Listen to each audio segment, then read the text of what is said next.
right, Clive. My dad had it all worked out. He'd be proud of you, Mid. His writings may have helped, but this achievement is all yours. Can we catch them? The Aina Yar's one of the largest, fastest vessels ever built. And it won't help she has the wind at her back. Any other ship would be hard-pressed to keep pace with her, let alone reel her in. But this isn't any other ship.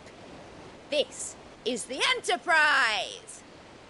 And the world's never seen anything like my dad's engine. It certainly hasn't.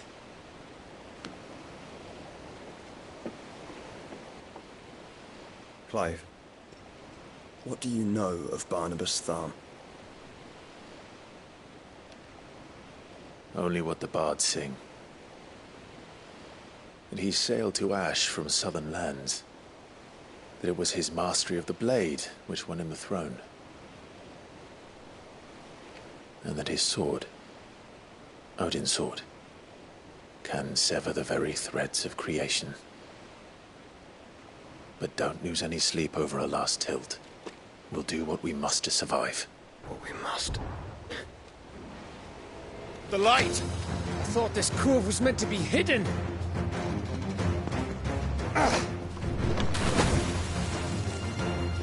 Mid! Company! Eh? We'll hold them off until the ship is ready. But hurry! Bollocks! All hands! Man your stations!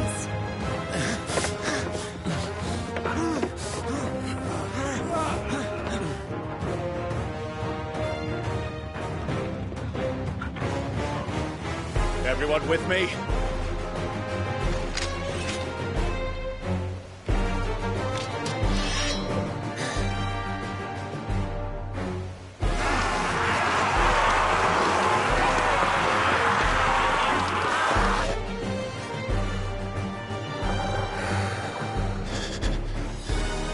Here they come!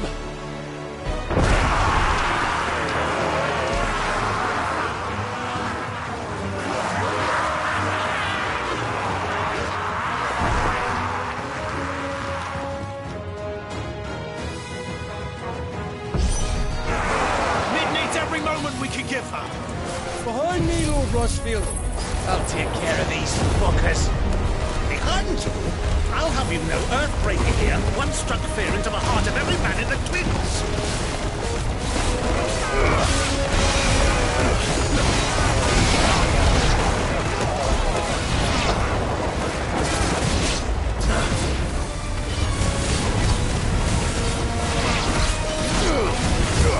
Nice try.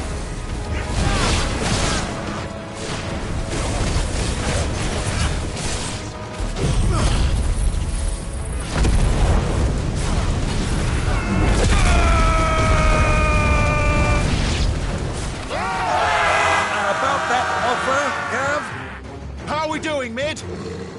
I thought you said that ship was fast! Yes! What you just going for that next time? So if you fancy giving us a push, you're in the old sack of dust. Oh? I haven't felt this alive in 20 summers! Come on then! Which of you lot fancies meeting Ogre Killer next? I thought it was called Heartbreaker.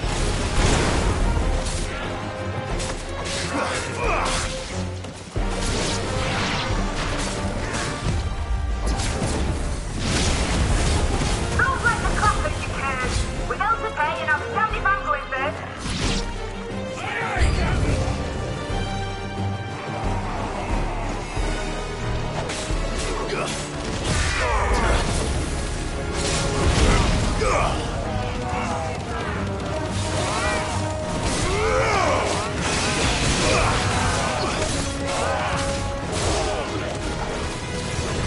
Stay down!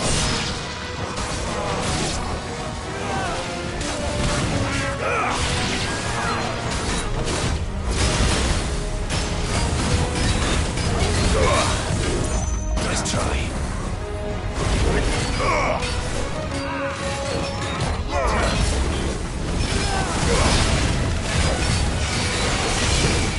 Nice try.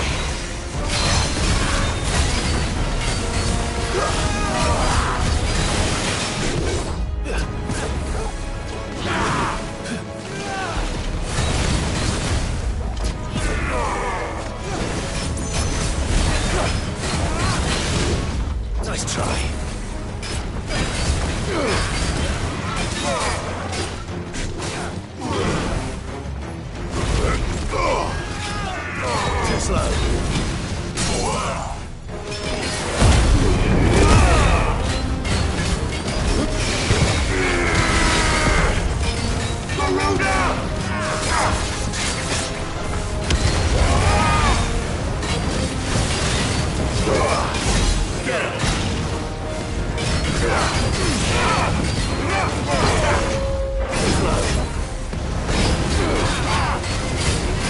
Over here!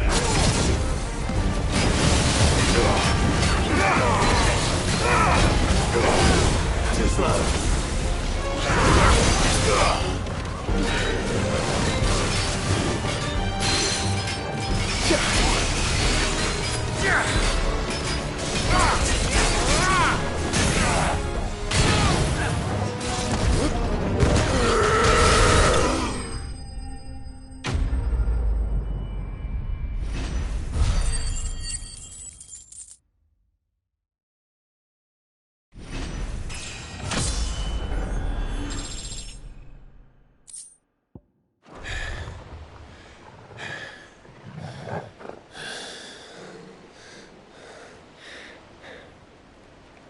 That was easy enough.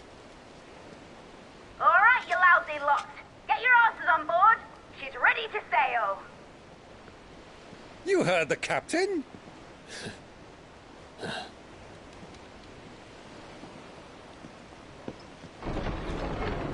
Clive?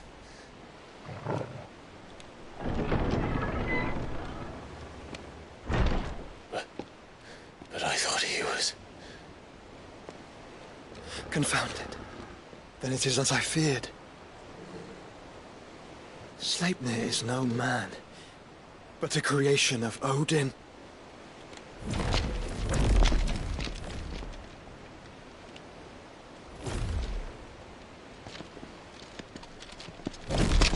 Phoenix's fiery fundament. Have you no normal enemies?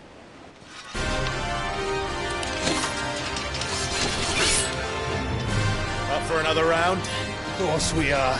Right, Lord Rosfield? My boy, there was a time people called me the Executioner.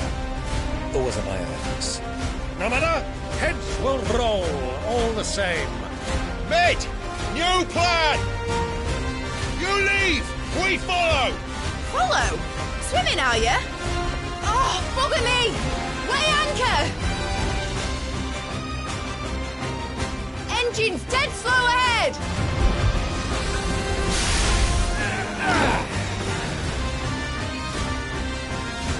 Have care, my friends. 'Tis not blood that runs through an Eddie's veins. These foes will not fall easily. But they will fall. Like oaks before a woodman's axe.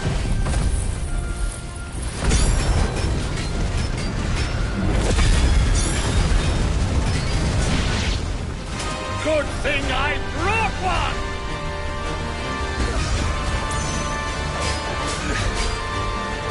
How long are we meant to keep this up? As long as it takes. Unless you have a better idea. Well, I've already killed at least 5 of the bastards. Fuck it. Let's do the lot.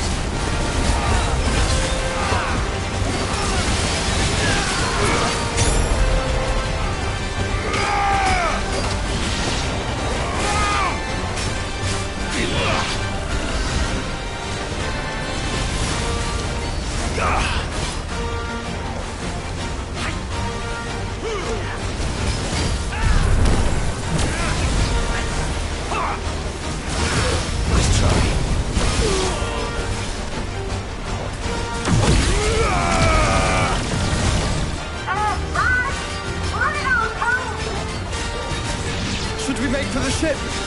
Not yet. Wait for my signal.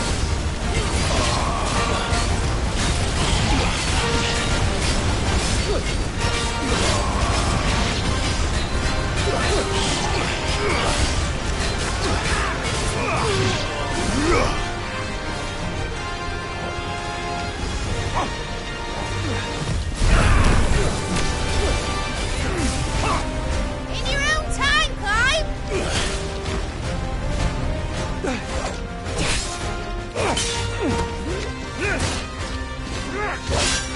right! Grab for it!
Now, mate! Alright, engine full ahead!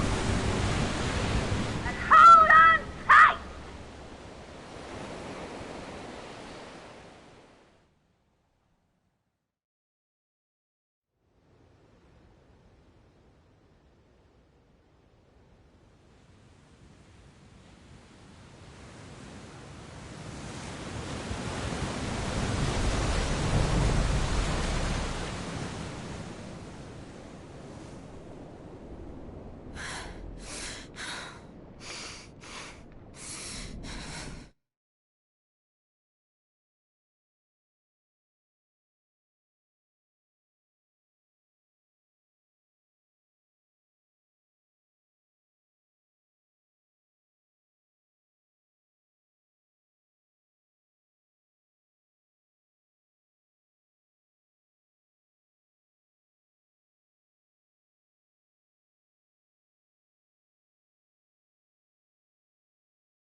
What do you want?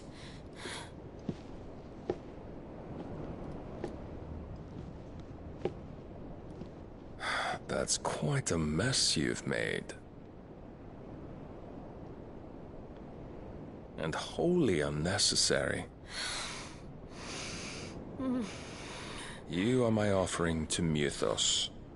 I would not see you damaged.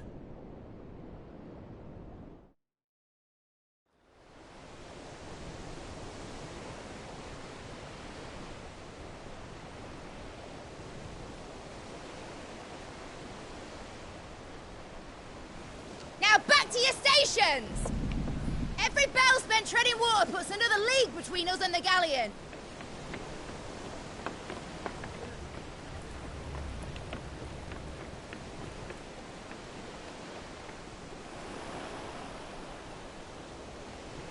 I don't suppose Mid has a spare engine?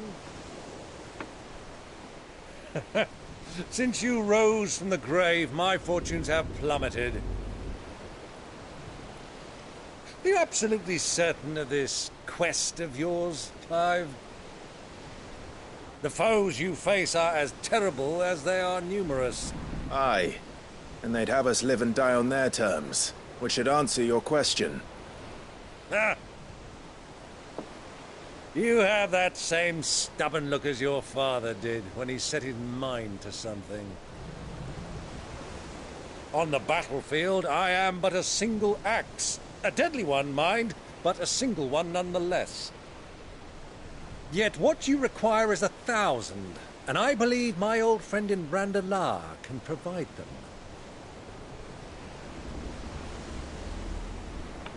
Take care, Clive. I have many more tales of your father's exploits to share. And I cannot very well do that if you're dead. Again. Good luck, Uncle. And may fair winds attend you. As for you, Joshua, take care. I shall do my best, Uncle. Farewell, my nephews. When next you see me, it shall be with an army at my back.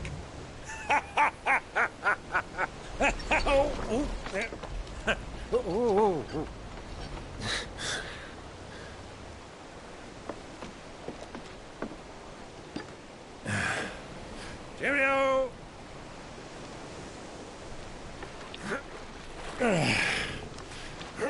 Oh, yeah. Do keep up, my boy.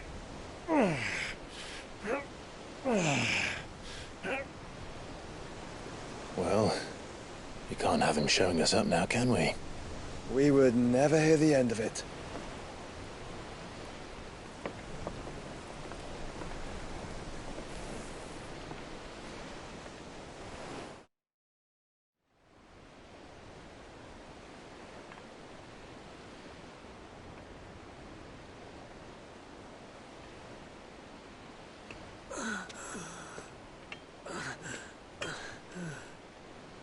Great God of mercy.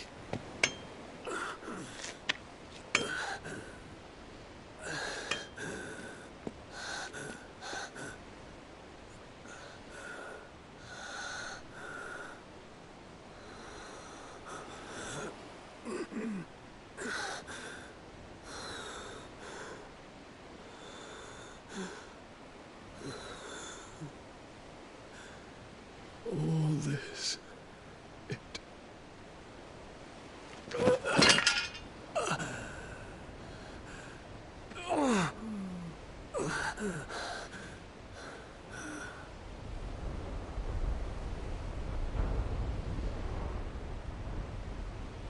What have I done?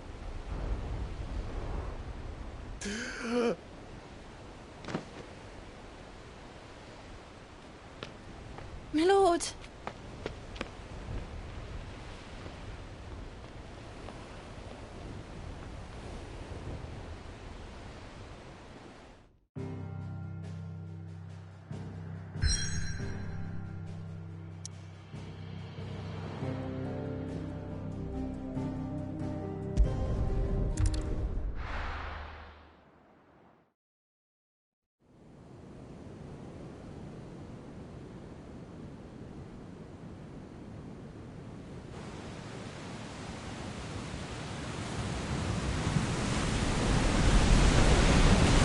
Sea between here and Waloed, but any ship heading north has to round Zemeckis and put through the Narrow. Maintain our current bearing north-northeast, and we'll catch the Black Galleon before she vanishes again. What's to prevent her from circling around Ash from the south? With these winds in those waters, it'd take 'em forever and a fortnight to reach Stone here. Mid knows what she's talking about, Clive. Better than any of us lot, anyway. I say we do as she tells. Sails on the horizon. She's ours.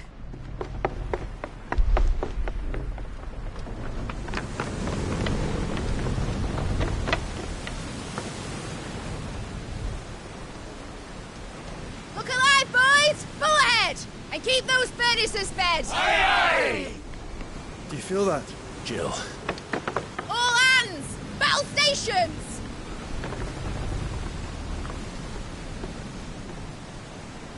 Let's see what this girl can do.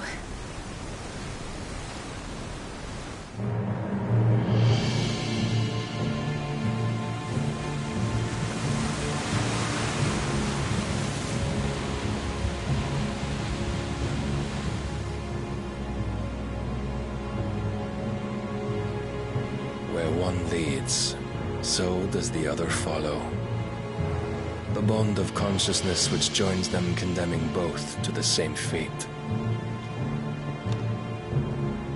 Yet my every attempt to strike it from their hearts serves only to tighten its hold.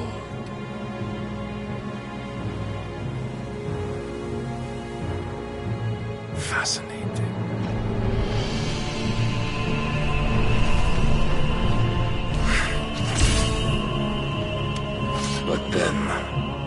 is naught my blade cannot sever.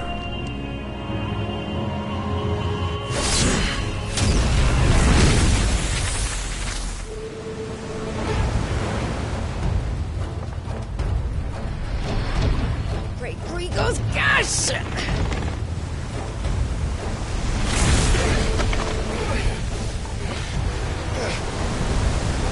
Barnabas. Hard port! Heads down, you brutes! And brace for impact!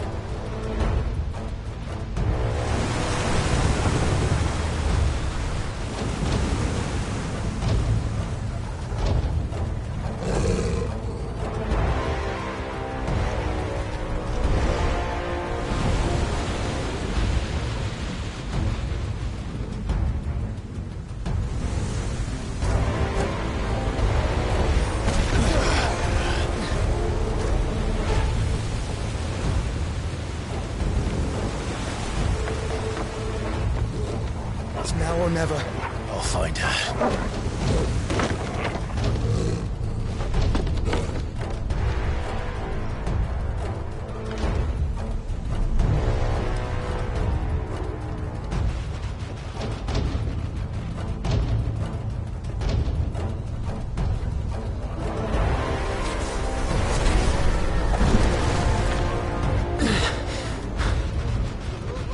Bloody hell! How to starboard!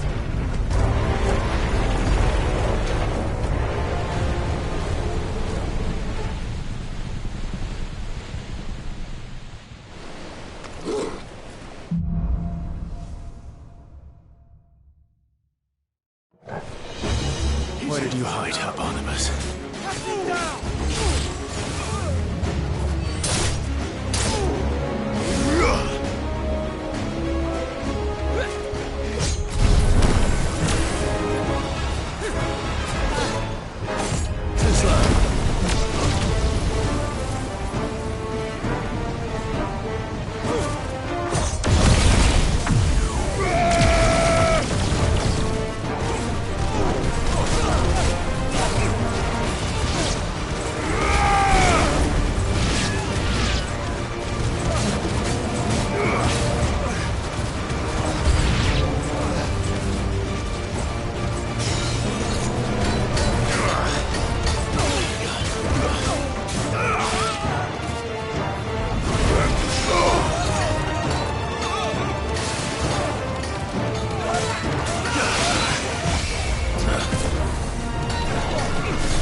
he is! The king wants him alive!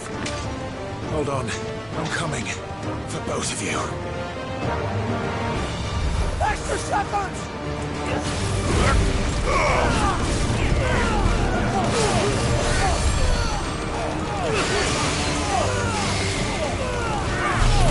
Too slow.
insane.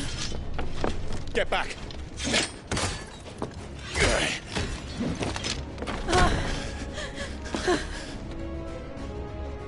Clive, how did you... I'll explain later. Hands!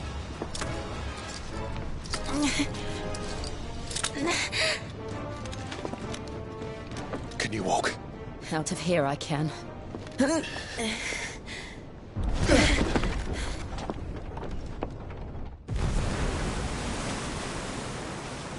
Stand still! Phoenix. Are you not the dominant of fire? I see naught before me but a guttering flame.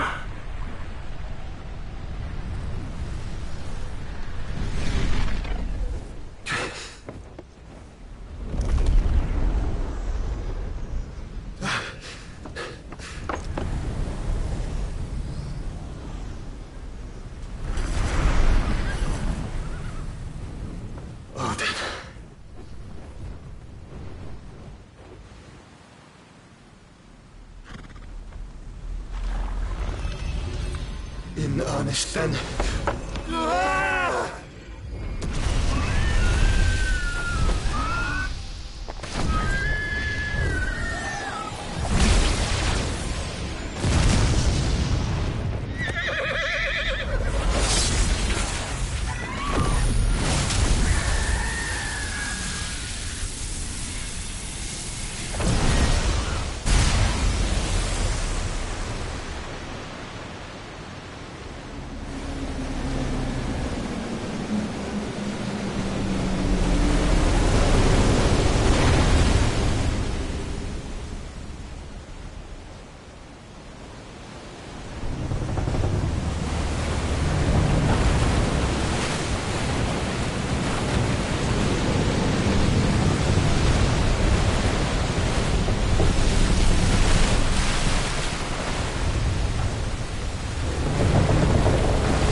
Can you go on? I think so.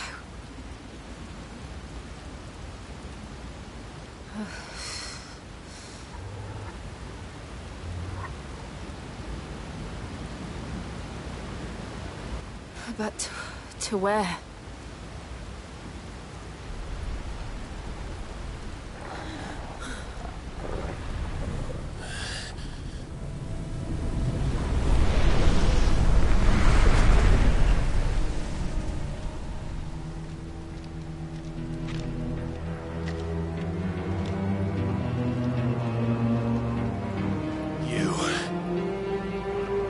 What did you do to Joshua?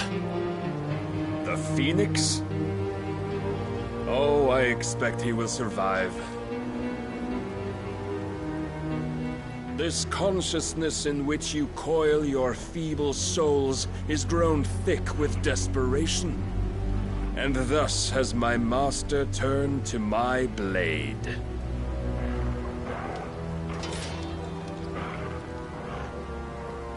The world will soon be painted in black. And all that live shall gather in death's autumn wake. Not if we remove the cause of this misery. Not if we destroy the last of the Mother Crystals and restore balance to the world. Come. Do you truly think it's so simple?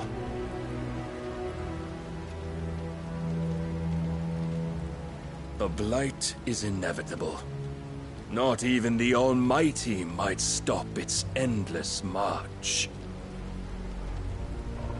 Your efforts will avail us naught.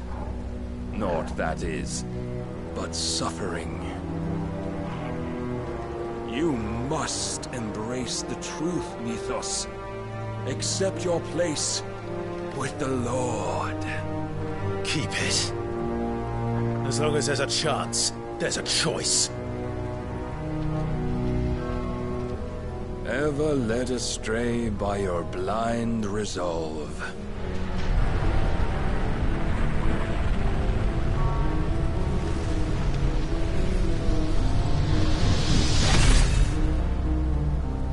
Now, it is time you learn the inevitability of your divine fate. However much it may hurt. Get as far away as you can. Clive, no! Trust me, Jill.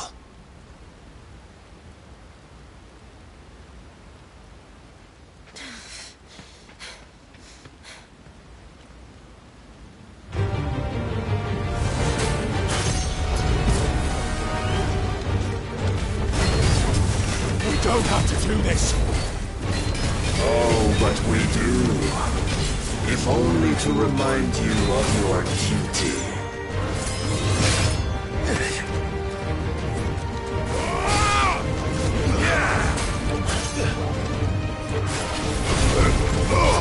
In the short time since our last meeting, you have grown much. Yet as a vessel, I fear my lord will still find you lacking.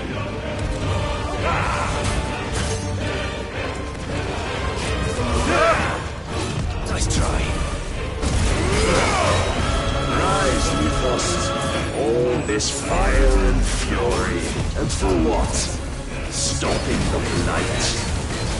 A foolish notion fed to you by a foolish man. How dare you?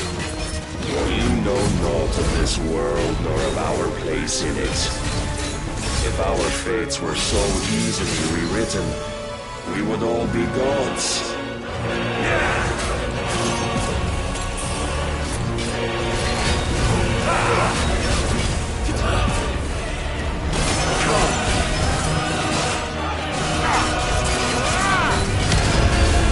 I have seen enough. If reason cannot sway you, there are other means of persuasion that might.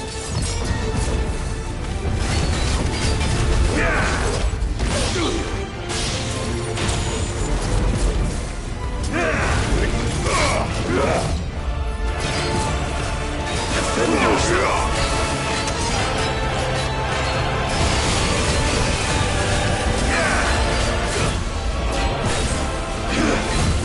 Too slow. I shall cut you free. Cast off your chains.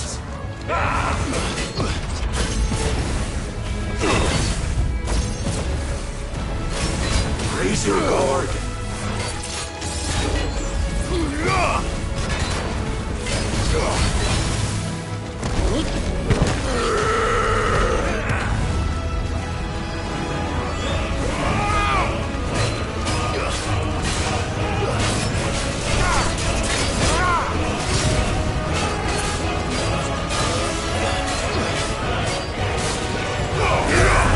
You will assume the mantle you've been given. And thus is the light of hope severed.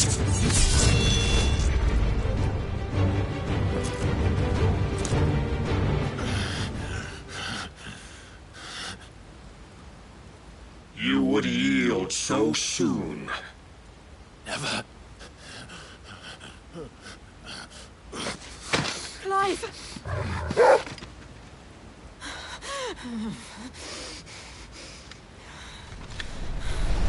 Do you not see?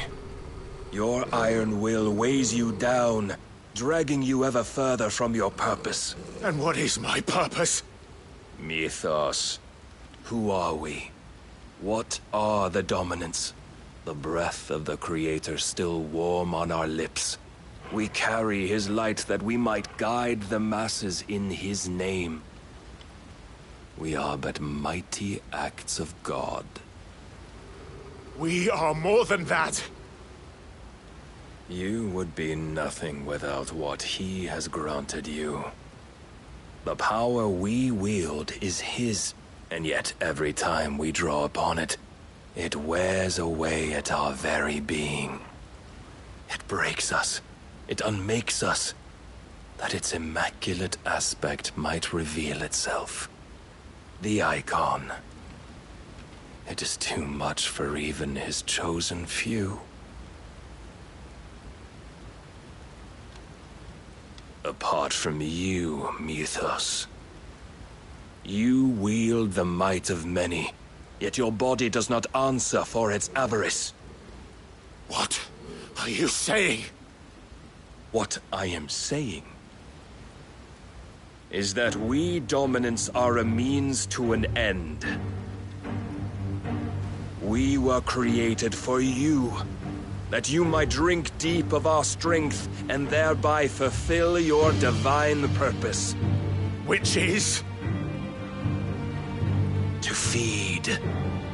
As you would know, could you only look beyond the walls of your prison of self-regard.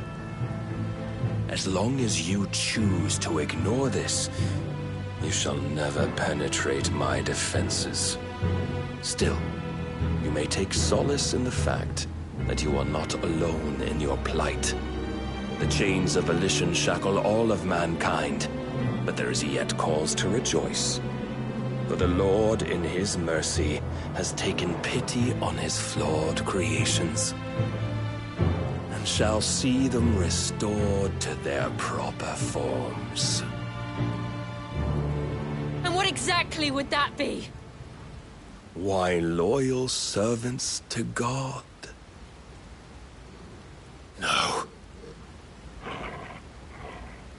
Manners, Lord Rossfield? They are men, like you and me. Albeit ones unburdened by the wills that drive our kind to madness. They are pure. They are divine. You mean to turn everyone Akashic? Not turn, Mythos. Turn back. For too long has mankind been led astray by their clamorous wills. It is time they return to a world of quiet equality, where they might once more know salvation. Salvation! And abandon everything we hold dear! We don't need your salvation. We'll save ourselves, and we'll do it on our own terms. Not yours. And not your gods! With every defiant expression of your will, the tighter the chains of consciousness become. But perhaps that fact may be put to use.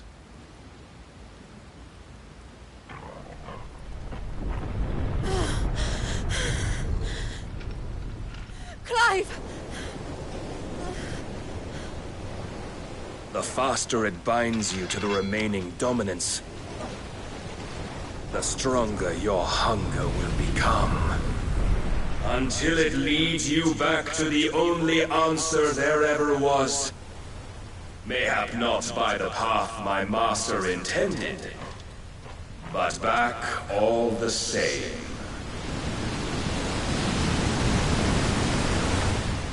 Ash is not far. I could freeze a path. You're in no fit state. Probably not, but I can try.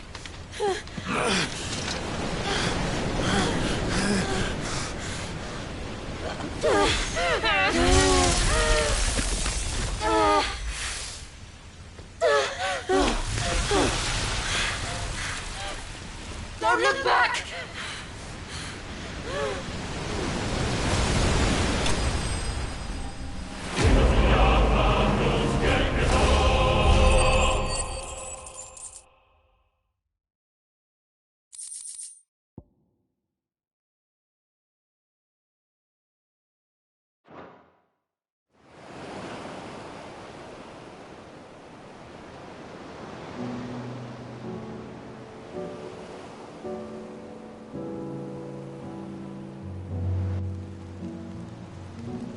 hope the others are safe.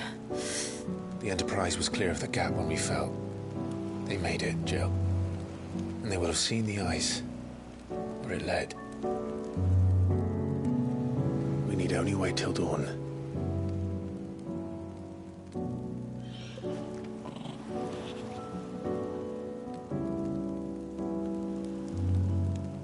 This is the second time Barnabas has bested me.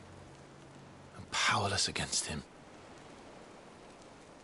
Then maybe there really is nothing else for it but to give yourself to his master.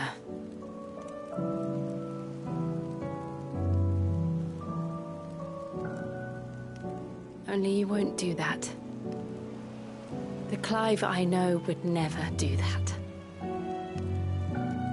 So you believe? But do you really know me? If what Barnabas said was true, then I'm more monster than man. And each time I summon the flames from within, I burn away the things that make me who I am. Do you, though? Think of what you've used that power for, of all the people you've saved.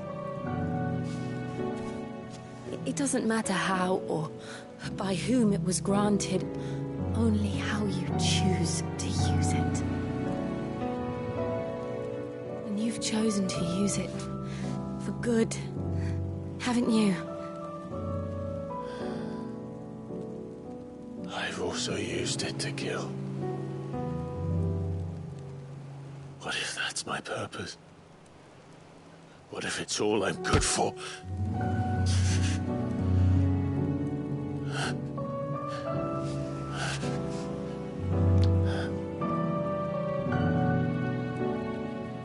You're still that same boy I grew up with.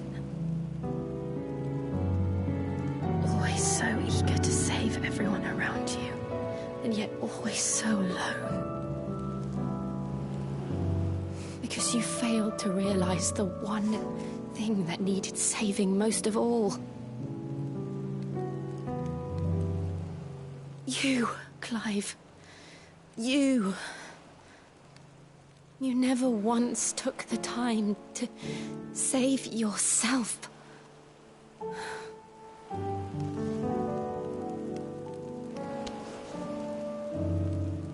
Myself? I think I might be beyond saving. No one is beyond saving, provided they want to be saved. You fight to survive. And you survive so that you may protect those you love. It's what you do. What you've always done.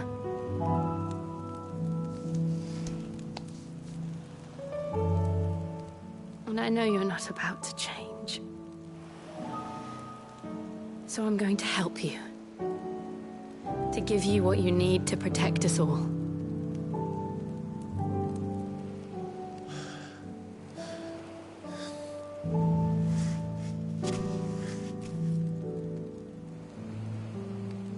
Jill. Are you sure?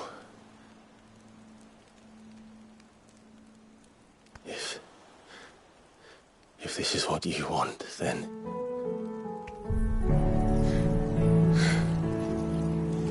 Don't worry, Clive. It is.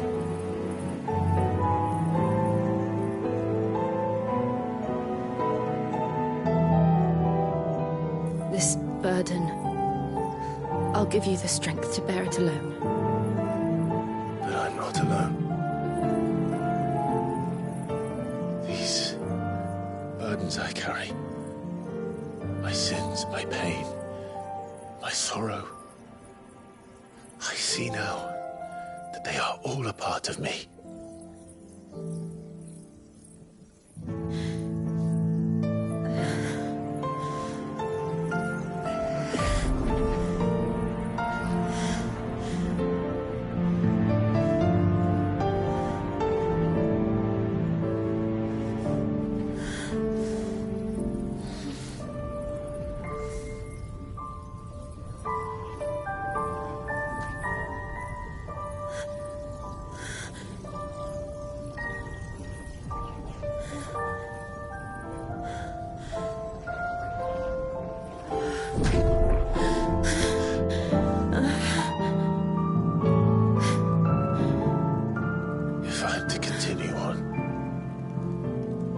pledge my life to those I love.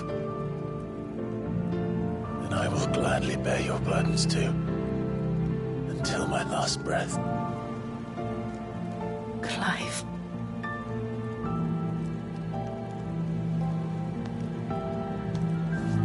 I promise you, Jill. We will find a way to escape this fate. Find a way to save each other.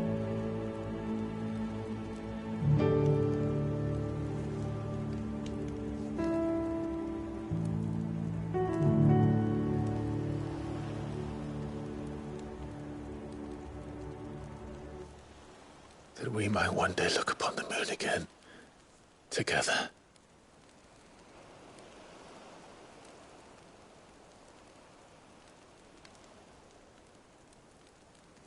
And I promise you, Clive, that I will be there, no matter what you must become. I know.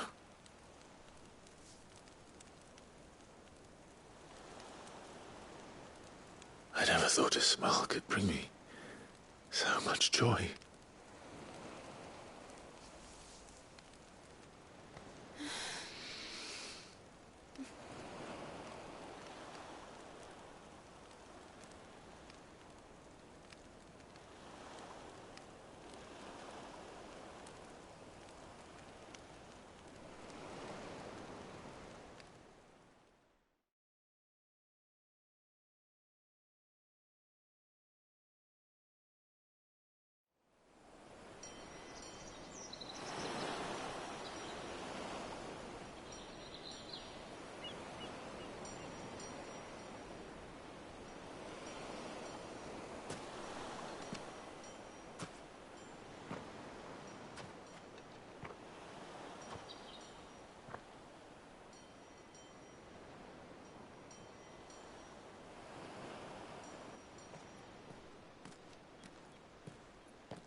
What of Barnabas? Do we pursue him? No. Our paths will cross again soon enough. Whether we like it or not. Besides, there is something we must do first.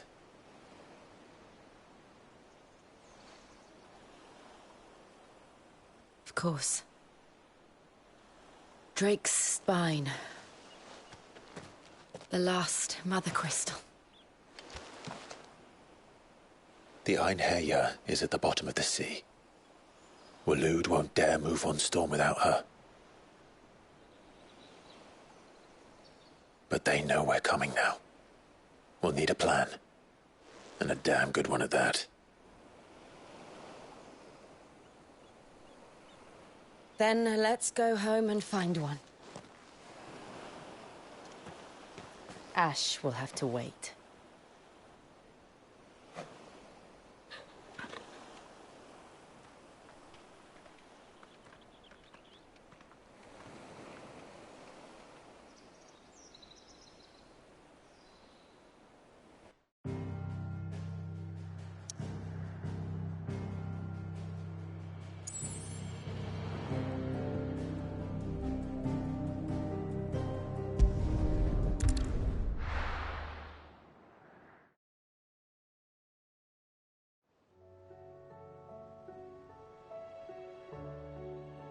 Mid says Odin split the sea in two. She's always been partial to a tall tale. But there's tall, and then there's tall. I struggle to believe it myself. I see your uncle isn't with you. He stayed with the Enterprise. After our brush with the Einherja, she was in urgent need of repair. And my uncle knows a shipwright in Randalar. We're to join him there when we're ready to sail for Ash. You sure that's wise? Last I heard, the place was still overrun with Akashic. Show me a city where that isn't true. Ultima's plague is spreading. We're running out of time, aren't we? We've done our best to shore up that hideaway. But I doubt a few planks will stop what's coming. Still, we'll keep at it. Every little helps, I suppose. Let's hope so.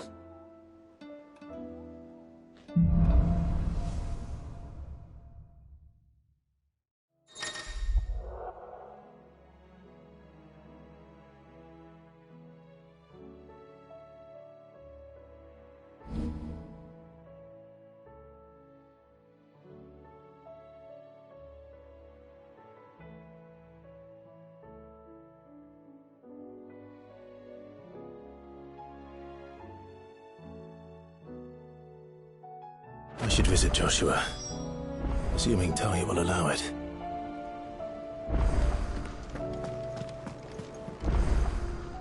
How are you doing?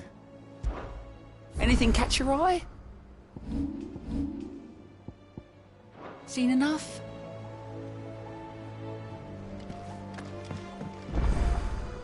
Heard the bad news then, did you? What bad news? About Dravost. Blackthorn's old haunt. With the forge and all that. Well, anyway, the mines just down the road from there are spewing out ether like no one's business. And the village? Safe from the flood for now, but they've got other problems. Akashic. Every creature in the area's either turned, or on the way to turning, apparently. Zoltan and the others are living on borrowed time. They need help, and quick. Doris sent a few curse breakers to keep an eye on things, but there's only so much a couple of scouts can do. Except get eaten. If something ain't done soon, the old place will be overrun. I won't let that happen. Didn't think you would. Does Blackthorn know? I thought it might be better if he didn't. He'd only do something stupid. You reckon we should tell him? No. It's better this way. Yeah, well, I can't stand about knowing what's happening out there, so I'm off. I'll see you in Dravost.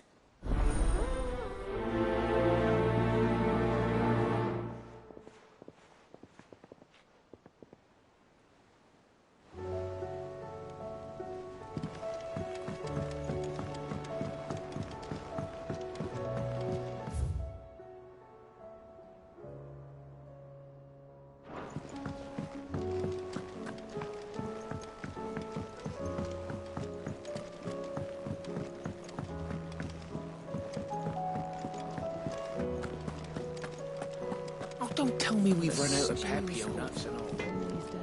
Trouble with your gear, or... What's Sancfordian, dear?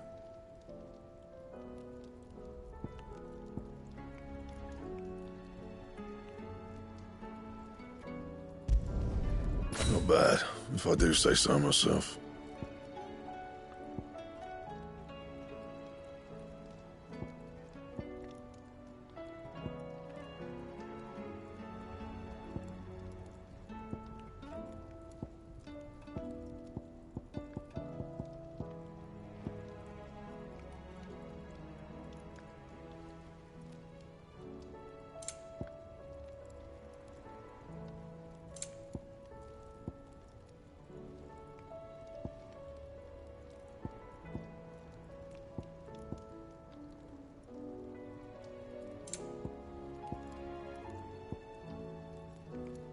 That it? Fine.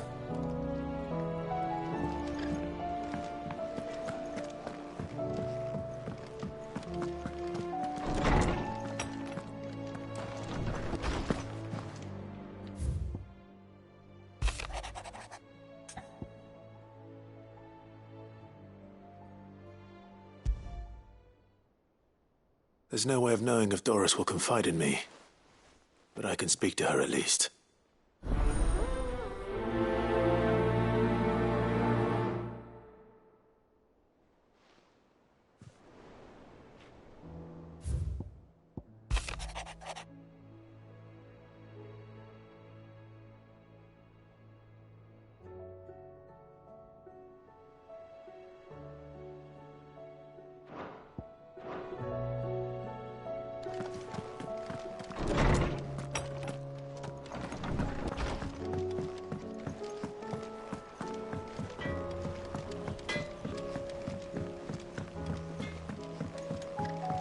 tried Molly's lemon tarts? I've never had one.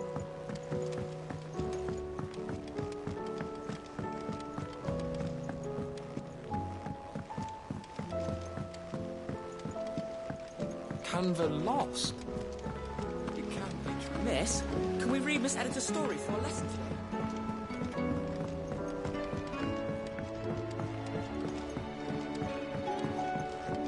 With Canva in the hands of a Akashic. Ah, Sid. Just the man I was hoping to see.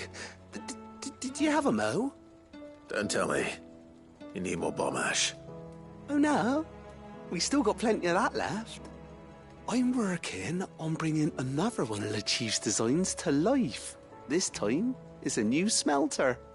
It's got a reverberatory hood over the top for additional thermo amplification and a system of reciprocal recirculatory regenerators that let's just say it gets very blimmin' hot. A heck of a lot hotter than anything Blackthorn's got in his forge, that's for certain. Only mithril engines get hotter, and you can't chuck ore in one of them and get metal out the other end. Trouble is, we won't be able to make out of any old rubbish neither. We need the good stuff. And I hear you once helped Helena get her hands on exactly that. Any chance you could help me too? If it's for the good of the hideaway, I'd be happy to. Oh, it is. I promise you. So, what exactly is this good stuff you need me to find? We've got a couple of examples here. Spherical echoes, we call them. More fallen materials. So this smelter is similar to the mithril engine in more ways than one. That's right. They're a bit like the thermal helms. Fallen ceramics deal with heat like nothing else, see? And what's more, they're directional, transferring heat from the inside to the outside. But these things, they're all outside. If we line the hood with them, they'll reflect the heat right back into the furnace. We've collected as many as we can, and I know where we can get the rest. Trouble is, they're all watched over by their bigger, uglier cousins. So you want me to visit some ruins, destroy some echoes, and bring back the spheres they're guarding? That's it in a nutshell, yeah. We're only 3 short, mind, and we know exactly where they are.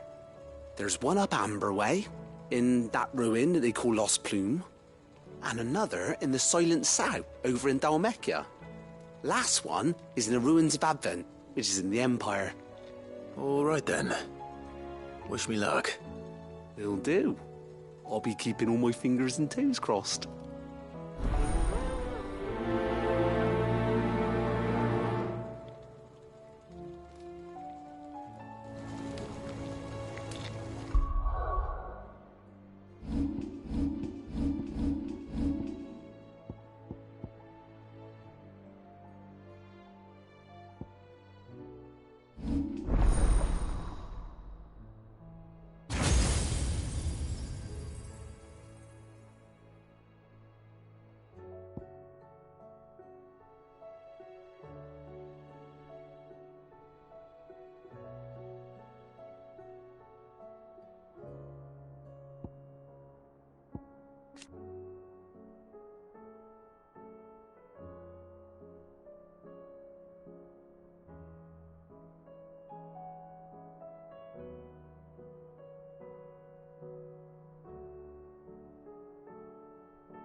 Where are you?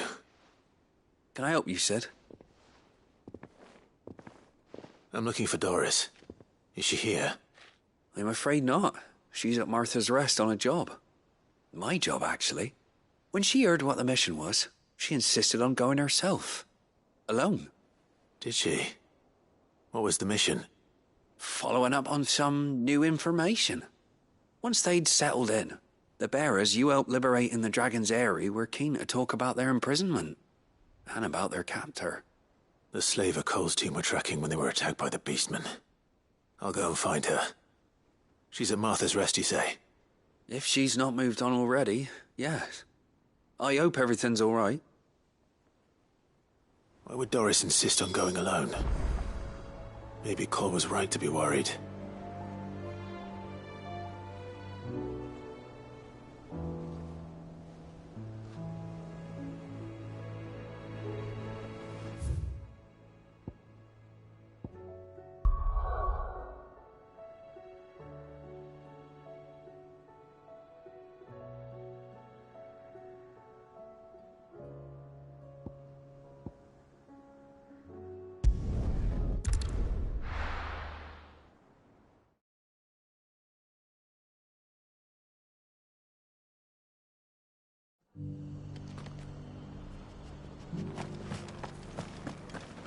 Doris should be somewhere nearby. Assuming she's still here.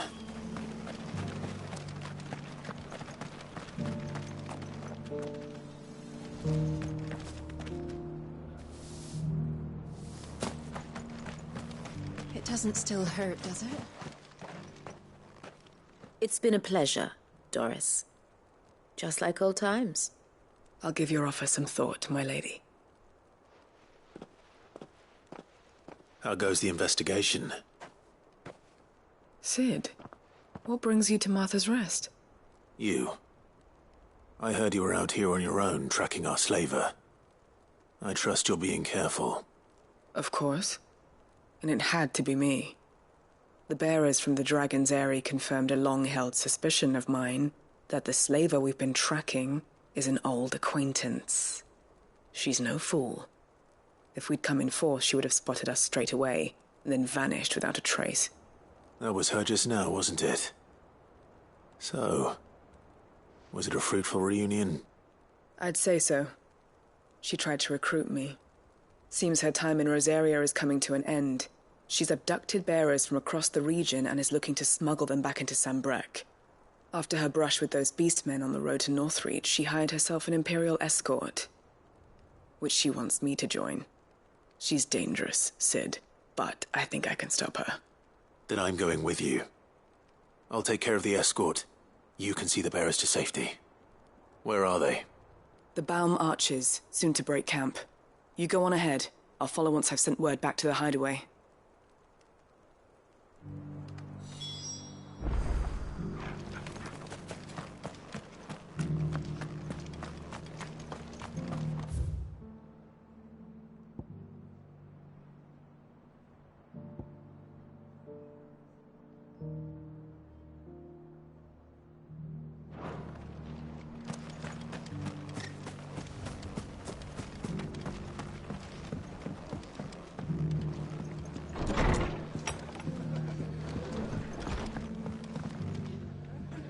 Ah, Clive, I was just about to send for you.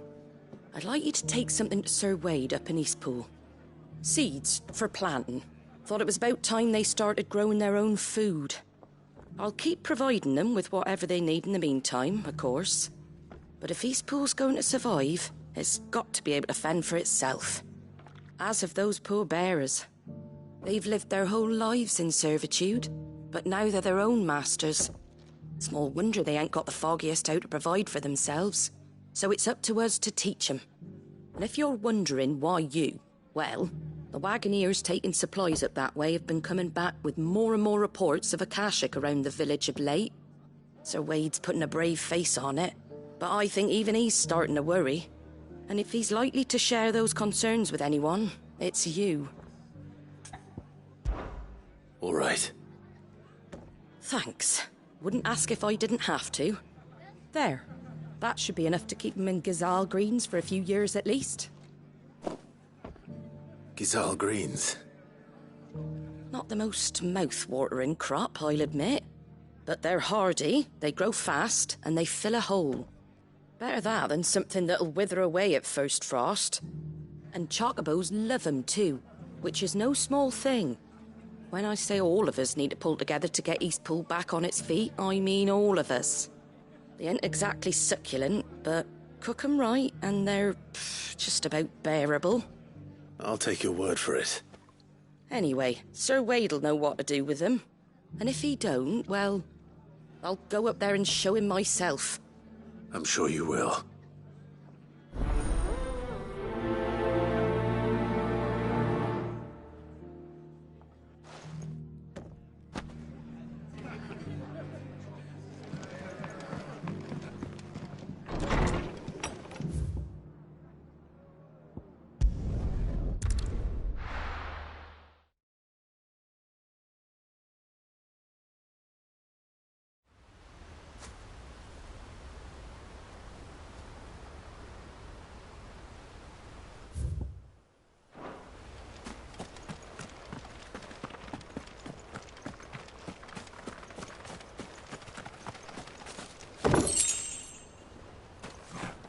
heard the Guardian saying we're supposed to grow our own food.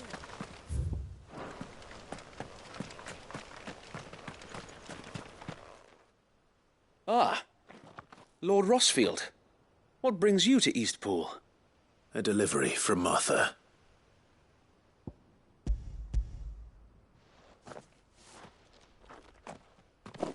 These are Gizal green seeds. Martha's keen to cut the apron strings, then, is she? I jest, of course.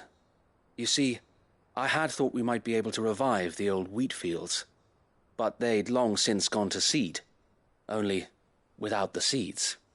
Martha was hoping you might be able to show the bearers how to plant and tend these, so that they'll be able to fend for themselves.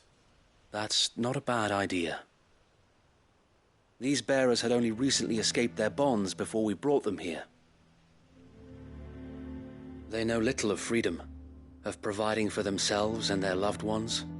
Unless we teach them how to live like free men, I fear that all we have achieved in bringing them here is to exchange one master for another. Not that myself and the Guardians have been the best example to them so far, subsisting almost entirely on Martha's charity as we do. It's about time we all started to provide for ourselves, bearers and Guardians alike. Unfortunately, we've been a little too busy of late to focus on much besides bolstering our defenses. There have been alarming reports of... The Horde is closing in. They're coming, so wait, all of them. Damn it all, I thought we'd have more time. Gather the men in the square. Send to the rest for reinforcements.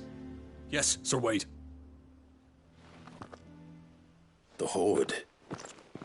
A Kashek, a veritable legion of them. They've been seen prowling around the northern reaches for a while now. We don't have the numbers to hold back a swarm that size.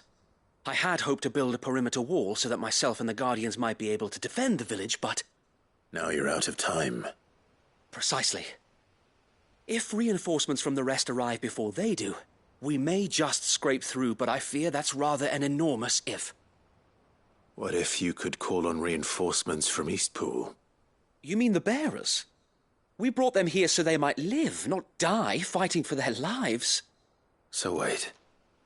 You said you lack men to defend the village. Are the bearers not men? Do they not wish to see Eastpool saved? Though they may not be trained soldiers like your Guardians, what help they are able to offer could still prove the difference between victory and defeat. You're right, my lord. I will appeal to them.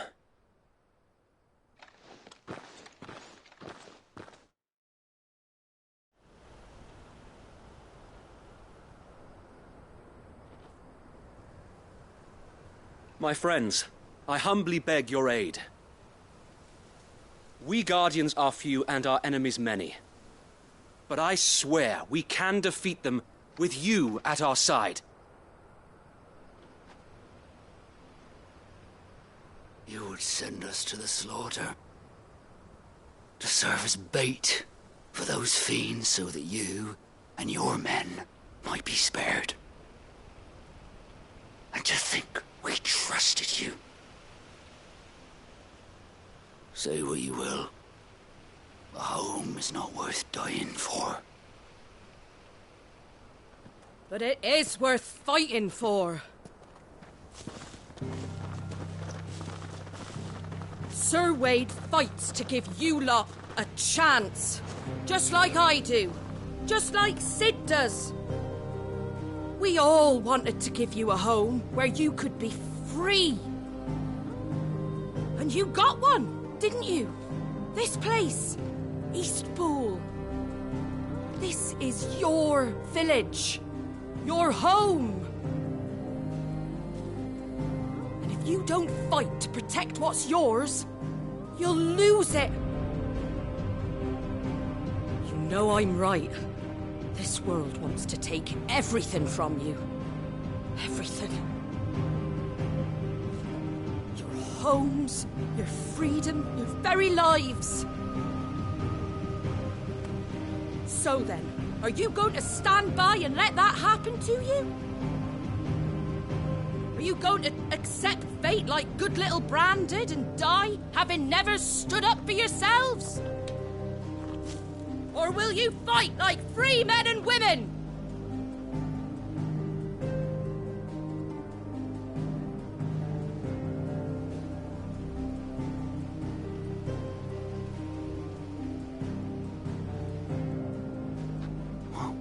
What are you doing? All right.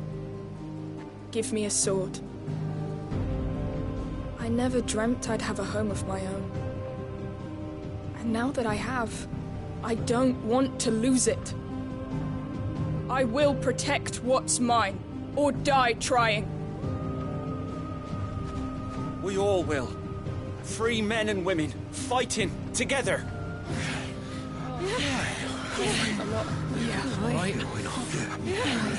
For Eastpool! For Eastpool!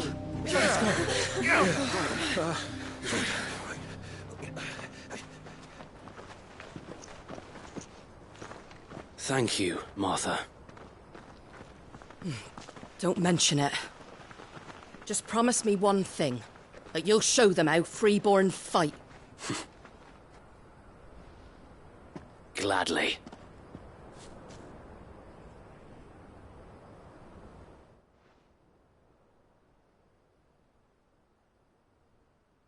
Well, if it was numbers you were lacking, you certainly won't be now.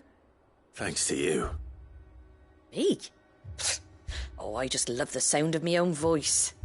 Lord Rossfield, my lady, we're ready. So what's the plan of action? We'll divide our forces into several small detachments, each made up of guardians, bearers, and guards from the rest. These will position themselves at strategic points around the village. Upon engaging with the Akashic, each detachment will keep the creatures occupied as best they can, steadily retreating all the while. You're going to lure them into the village? I am. We will have neither the time nor the resources to treat the wounded, so injuries must be avoided at all costs. Instead, we will focus purely on defense at first. By coordinating our withdrawal through the use of messengers drawn from among the bearers, we will aim to have the swarm converge at a point of our choosing. With luck, that point will be the village square, the perfect place for our most able warriors to surround them and fall upon them, and for you and I to finish them off. A sound plan, but one that'll require a leader with a cool head and strong nerves to coordinate the retreat. I'd say you have both in abundance, Sir Wade, but you'll be needed. Please, leave the last of the fighting to me. Ha! And let you have all the glory. Sir Wade! They're here! Then you know what you must do. We work together, everyone playing their part, each shielding the other that no man might fall, that Eastpool might live on. For Rosaria! For Rosaria! We've no time to argue, my lord. I'll do as you ask. And I will do as you ask. Suppose we'd better do our bit too, then, eh? Right you are, Martha.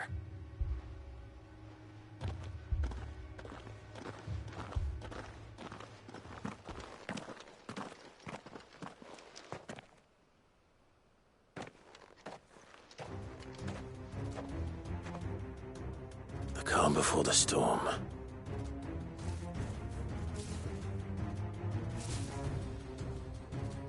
And here it comes.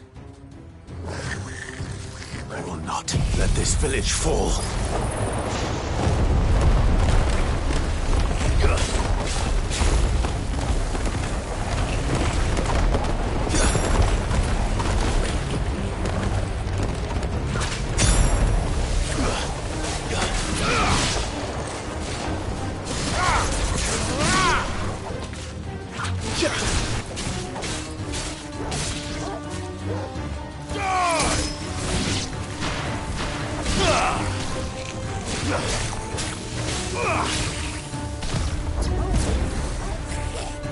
You're finished.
Nice try.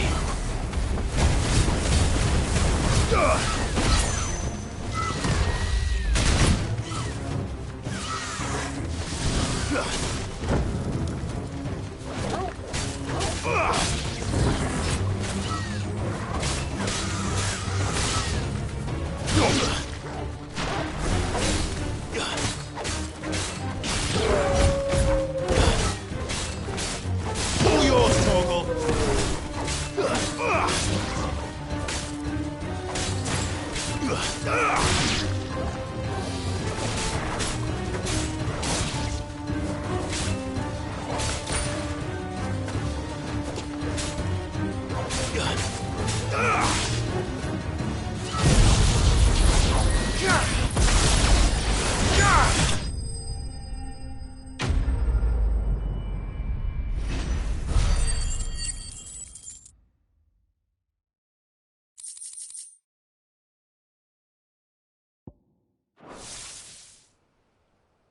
Looks like that's the last of them.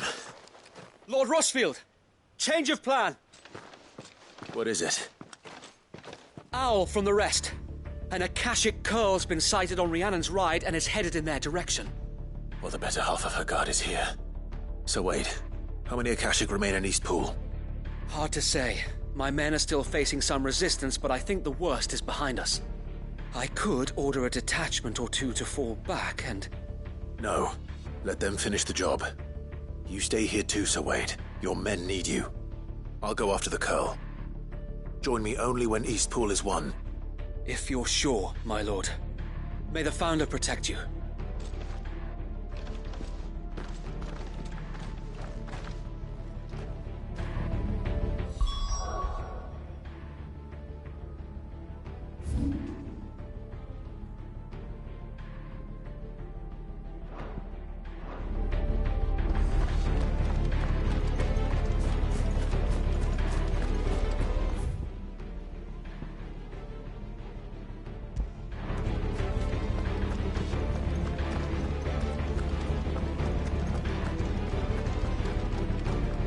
Next one's mine. I might not know.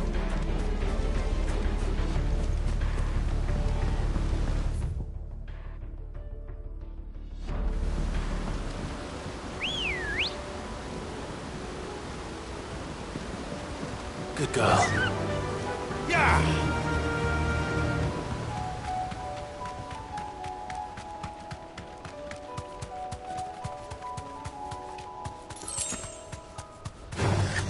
All right.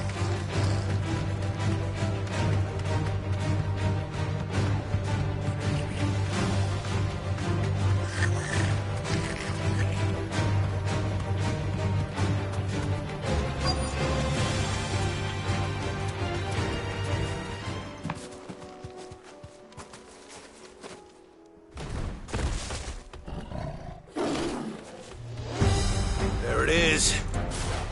With me, Torgal.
Too slow.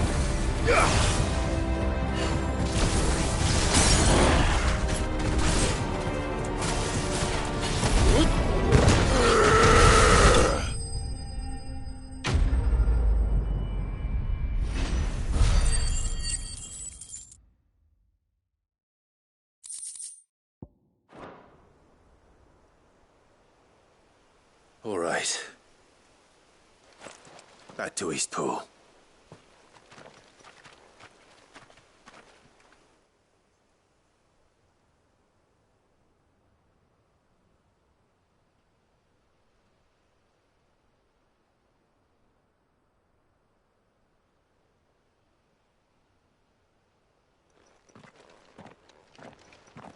Lord Rossfield, the Curl, is it? It's dead. Thank the Founder for that. And for you, my lord. We were able to eradicate the rest of the Horde. I have guardians posted around the village to keep watch for further attacks, but all seems quiet for now.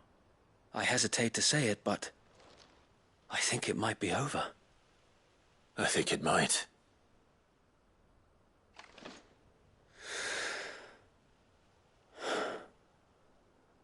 We did it. We saved Eastpool. Thank you, my friends. Thank you. No, Sir Wade. It's us who should be thanking you. You brought us together. Showed us what it means to fight for what you hold dear. We never had nothing to call our own before. We didn't know what it meant to protect it, but now we do. We really do. Forgive us, Sir Wade. You and your people saved us, and still we doubted you. But there's no doubt in my mind anymore. We're free men now, so we have to start acting like it. We have to fight to protect what's ours, to protect Eastpool. And we shall. We all shall. Together. This is our home. And if anyone or anything tries to take it away, they'll have us to answer to. Come on then. Let's get to work. This village isn't gonna rebuild itself.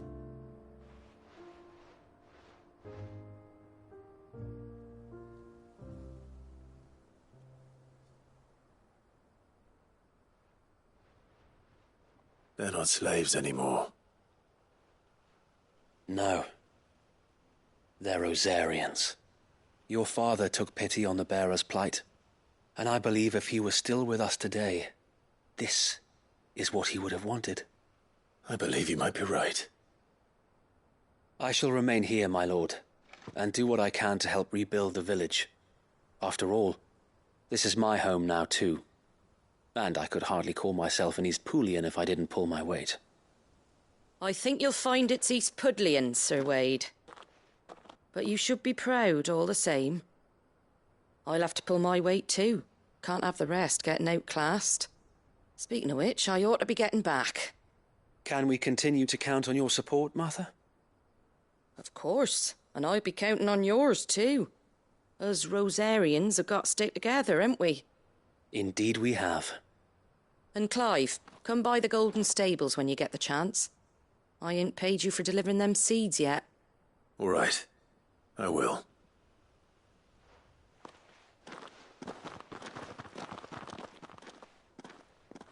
Lord Rossfield, do you remember our very first mission together? Clearing the goblins from the Stillwind marshes?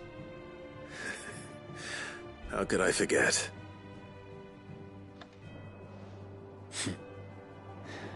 There's one sight that I shall never forget. You, facing off against that giant Morble. Not a trace of fear on your face. Since that day, there have been more than a few times when I felt like giving up. When the odds seemed so stacked in the enemy's favor, I thought I may as well just lay down my sword and surrender. But every time, I would think back to the look in your eyes that day and remember what it means. to be a shield. Know that whatever trials Eastpool may face, I shall never lose courage. Thanks to you. So Wade, you have always been a true shield. I know that Eastpool, and indeed all of Rosaria, will be safe in your hands. Thank you, my lord. I know the rest of the world will be safe in yours. I'll do my best.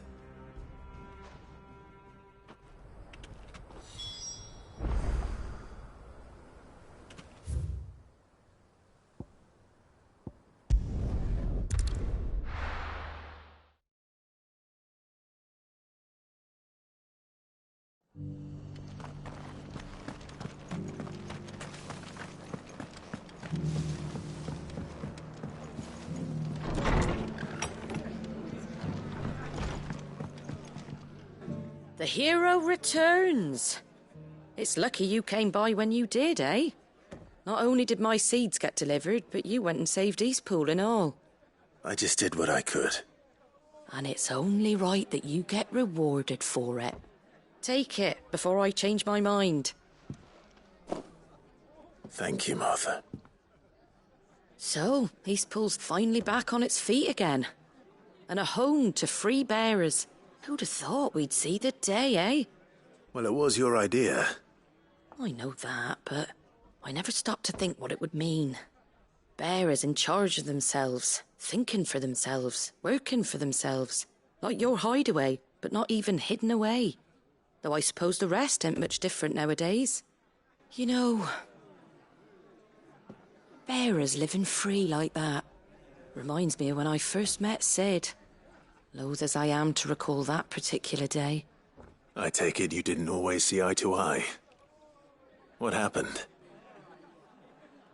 Well, if you really want to know, I started doing what I do long before I met Sid. In fact, that's how I met him. Or at least how he came to meet me. He showed up at the stables one day, asking questions about who'd been buying up bearers. Founder knows what he thought I was doing with them. Running a hunt, poking around in their innards. Something awful, anyway.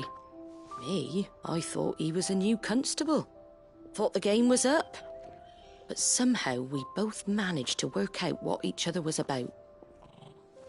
And before I knew it, the cheeky arse was rattling on at me about how I was doing it all wrong. After all my hard work. Told me I was giving them relief, but not freedom. That my bearers were still dying as slaves. Got right under my skin, it did. Told him if he didn't like it, he could bugger off and report me to the garrison. And do you know what he did? He smiled. And then he laughed. And then I did the same. We made a pact that day. That whenever one of us was in need, the other would always be there for him. And you were? Well, we both wanted the same thing. To make life better for bearers. Just like your dad. Do you know I was born right around the time Elwyn became Archduke? Growing up, I saw how he tried to change things. He certainly didn't lack for ambition, that one. Indeed. But the loftier one's ambitions, the harder they are to achieve. Which is why those of us who follow in their footsteps need to finish what people like Sid and my father started. Suppose you're right, aye. And if we don't manage it, there's always them who come after us. Good thing we've got a few half-decent sorts waiting in the wings, eh? It's almost enough to give you a little bit of hope. Just a little. About making everyone some dinner, shall we? The least the folks who saved Eastpool deserve is a hot meal. And you and me ain't gonna save the world on an empty stomach neither. That sounds like a wonderful idea.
Let's go. Run like the wind.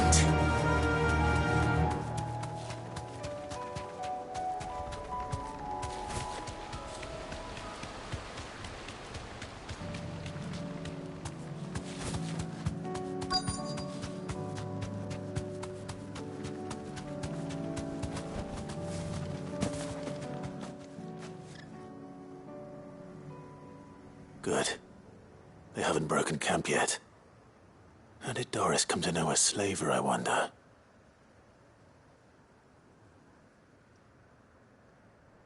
We've waited long enough. She's not coming. Ready the bearers. We're leaving. Back to civilization, is it, Mom? With all haste, lest any of you lackwits start talking like these feckless bumpkins. I presume your men are ready. We've suffered too many delays as it is. Any more and I'll be docking your pay. Yes, Mom. Oh, but before you go, it appears we have company. Kill him. You're welcome to try.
It's over. Too slow.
So much for your escort.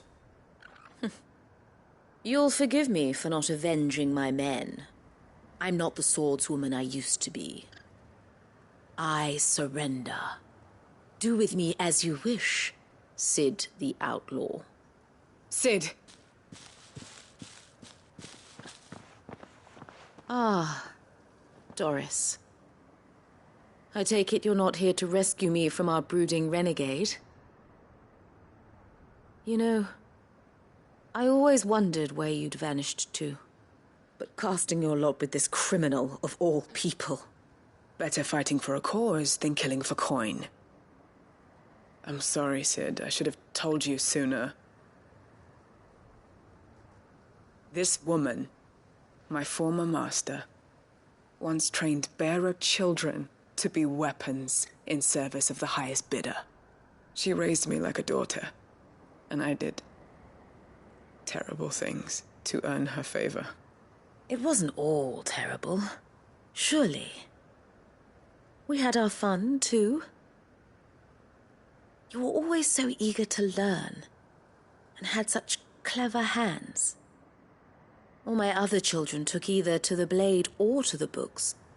Always either or. But you proved yourself a master of both. That's why I kept you for my own. How about it, my little dagger? Care to swear that blade to me again? I never swore my blade to you, nor will I ever. I fight for a higher cause, to liberate the bearers of this world. Farewell, Master. Thank you for making me the weapon I am. You always were a righteous child. Perhaps that's the reason I loved you so.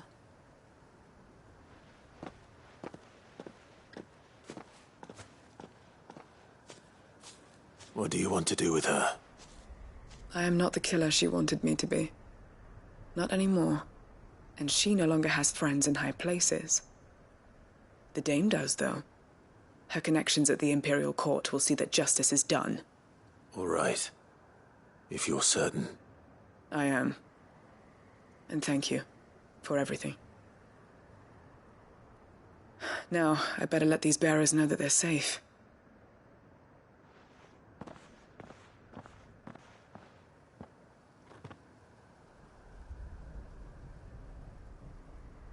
And I should head back to the hideaway and put Cole's mind at ease.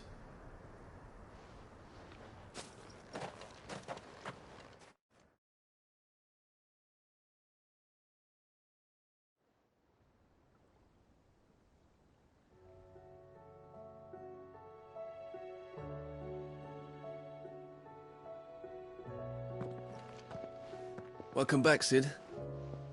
Doris's message just arrived. I hear you saved more bearers from being smuggled across the border. With any luck, they'll be joining us in the hideaway shortly. Oh, and your letter. You don't need to worry about Doris anymore. I'd been hoping as much. She mentioned one or two things in her report. So the slaver we'd been chasing all these months was her former master. Wish I'd known. She's been arrested, by the way, over in Sambrek. Went quietly, or so we're told. And she won't be getting off lightly. The Empire may have no love for bearers, but it's none too fond of black market traders either. Can't have been easy for Doris. I'm sure it wasn't. But don't worry. She'll be all right. I hope so. Suppose you should know, eh? You had quite the past yourself before you came here, or so I understand. Anyway, thanks again, Sid. The Cursebreakers would be lost without Doris. And you, of course. Keep up the good work, Cole.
Ready, go?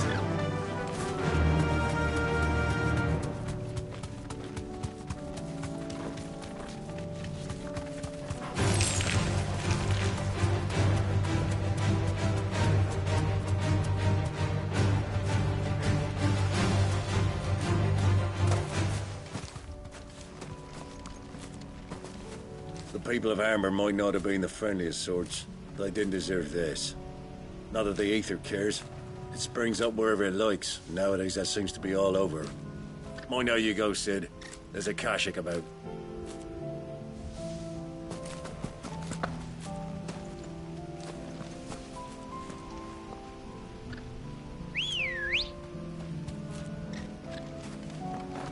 Come on.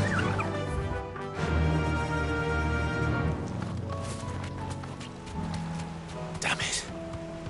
The whole village is turned. I can walk from here.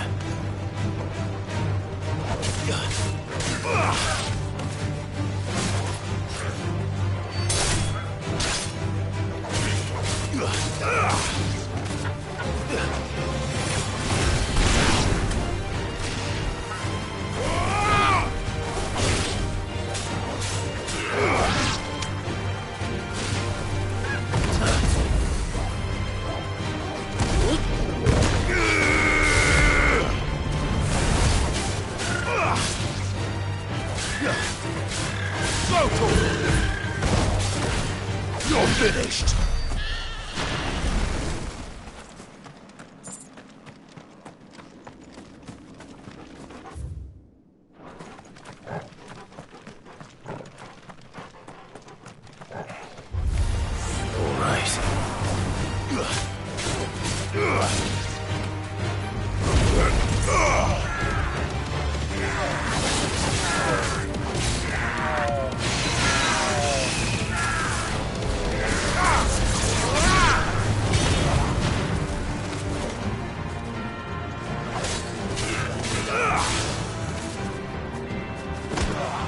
Farewell!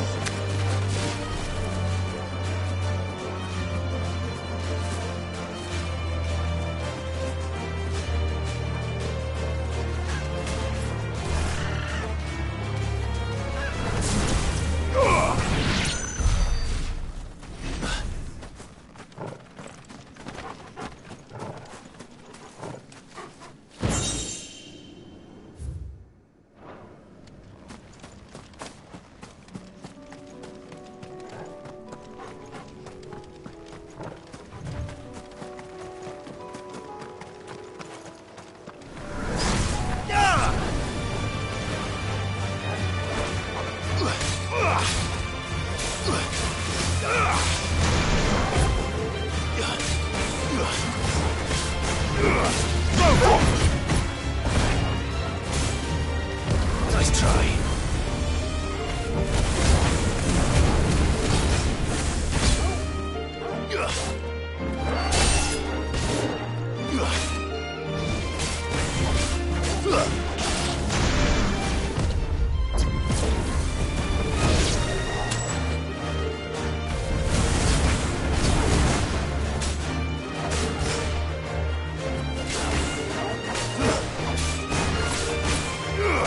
This one.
I'll need to deal with these ones first.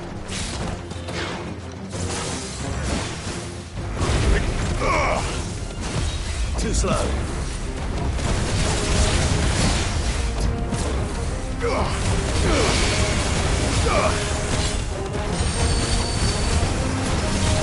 Too slow.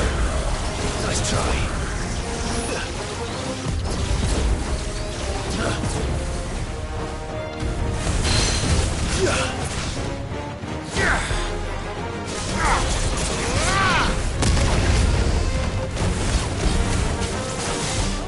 Nice try.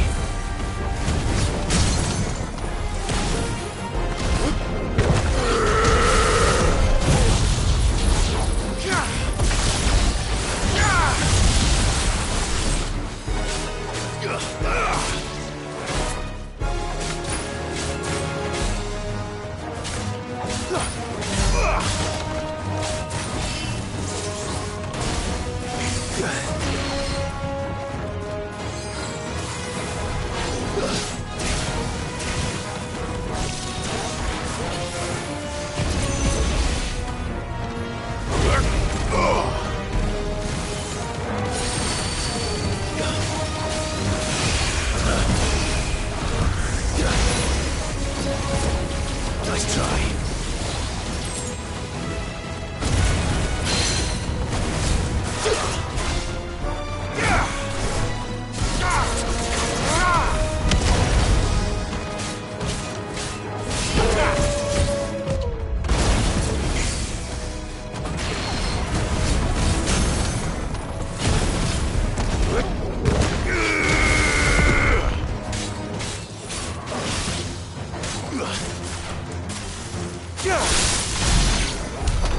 Now to find this spherical echo.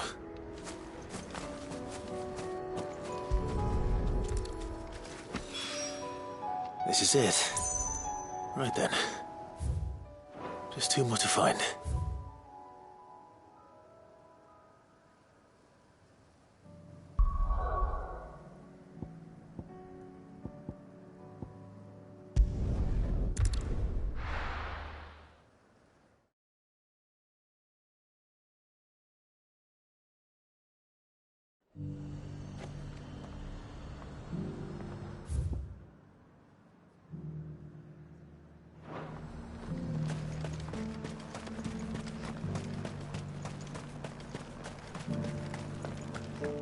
There were ghosts at the gates not days ago.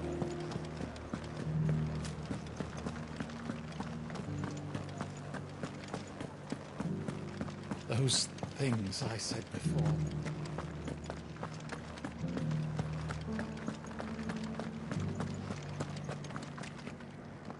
Oh, Clive. What am I to do? My wards and I may soon be without a home. What's happened? The High Cardinal has descended from his lofty throne and taken up residence here in Northreach. The High Cardinal? Leader of the Council of Elders, second only to his Radiance at the head of the Imperial government. Not that any of those things still exist. Now he goes by his noble title, the Duke of Oriflamme. And what does he want with Northreach? He wants to transform it into a military stronghold. A foundation upon which to build a new Sambrec. He's already secured the support of the various army remnants, with promises that they shall be afforded the respect they deserve in his empire. One built on the confiscated property of the people. He would rob the populace to pay for it. Believe me, I have used every means of persuasion to discourage him from this folly. But for whatever reason, he will not listen to me. What does Captain Philippe make of this? When the town was under attack, it was him the soldiers rallied around. Couldn't he use that influence again? How? By speaking out against one of the most powerful men in Sambrec. A man whose stated aim is to revive the empire Philippe's comrades swore to serve, and to improve the soldiers' lot within it. The captain can offer them a regular supply of gruel, and an occasional trip to the Vale to help them forget the terrors they face each day. The Duke offers them a vision of strength and safety. No, Any attempt to incite mutiny would cost Philippe the support of his men, if it did not cost him his life.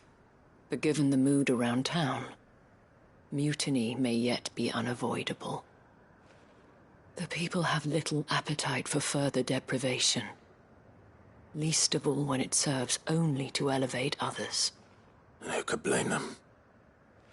Clive, would you appeal to the Duke on my behalf? For your services to Northreach, you have the respect of the soldiers, and they will take you to His Eminence if you ask them. And unlike Philippe, no bonds of loyalty prevent you from speaking your mind to the man. Well, will you try? You could hardly fare any worse than I did.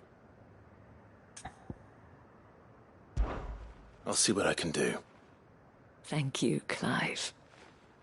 Tell me then, where will I find this Duke of Oriflamme? In the garrison? Overseeing the troops, yes. All right. Wish me luck.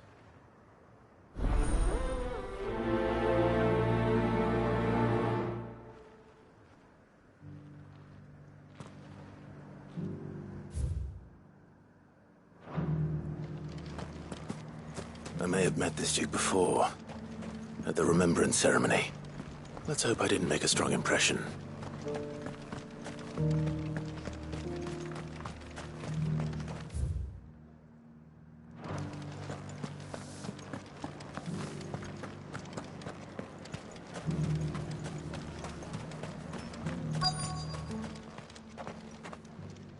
Halt! Oh, sorry about that. You're the dame's man, aren't you? You got some business with the captain? No, actually. With the Duke. I was hoping I might be able to speak with him. We're under orders not to let any civilians pass. But you should be all right. His Eminence has heard all about you and your heroics. Wait here. I'll go and ask.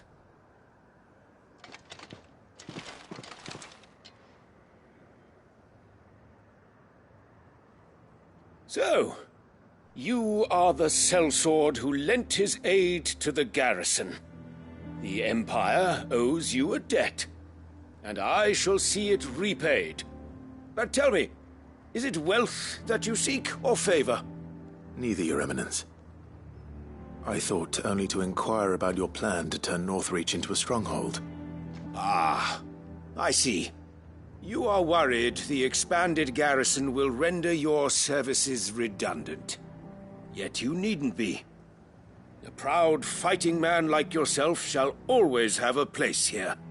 Pride of place, in fact. For too long has the contribution of the noble soldier been under-reckoned. But no more. For it is they who shall see the Holy Empire rebuilt, beginning right here in Northreach. Why here, Your Eminence? The town has been fortunate enough to escape largely unscathed from the recent troubles. Her defenses are sound, and her garrison well prepared. Which is more than can be said for Oriflamme or Twinside.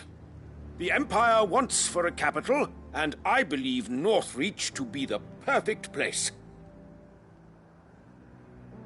With Caer Norvent as her citadel. Once we have seen to the refortification of both the town and the castle, we need only build a wall around both to create a city that would be the envy of the twins. Plans are already underway for the construction. Soon enough, these thralls shall learn that they are no match for the might of Sanbreque. I fear you underestimate how dangerous these creatures are, Your Eminence.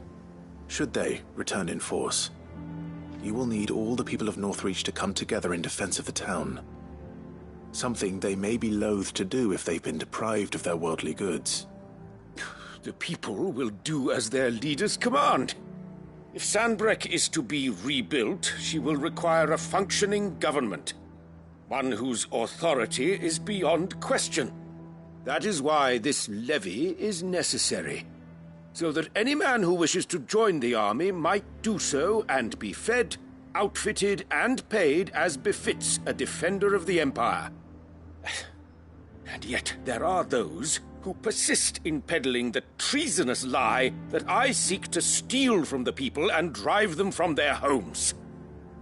I suspect they're afraid of losing what little they have left. Precisely. The common folk have little and less, and you mean to deprive them of even that. You would sow the seeds of your new empire in your own salted earth. Sabine, we have discussed this. Yes, and I told you then how putting the empire before her citizens would lead only to revolt. Without an empire, there are no citizens. And in yours, there will be only beggars. Is that what Griga wills for her people? Do not take her name in vain, Sabine. I'll come back later. The citizens revolt. I wonder what the people really think of the Duke's plan. It wouldn't hurt to ask them, I suppose. Let's begin with those on the other side of the wall.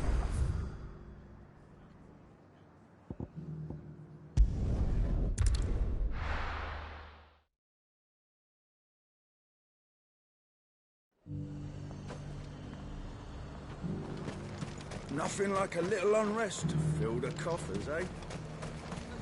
Let the dead... I've been hearing a lot of talk about a certain Duke. Nothing good, I'll wager. Going around acting like he owns the place. And with hardly a word to the dame. This is her town, not his. I take it you'd rather she was in charge. As far as I'm concerned, she still is. Just need his eminence to sod off back to Oriflamme.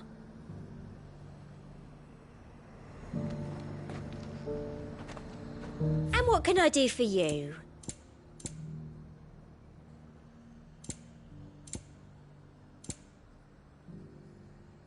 Come back again.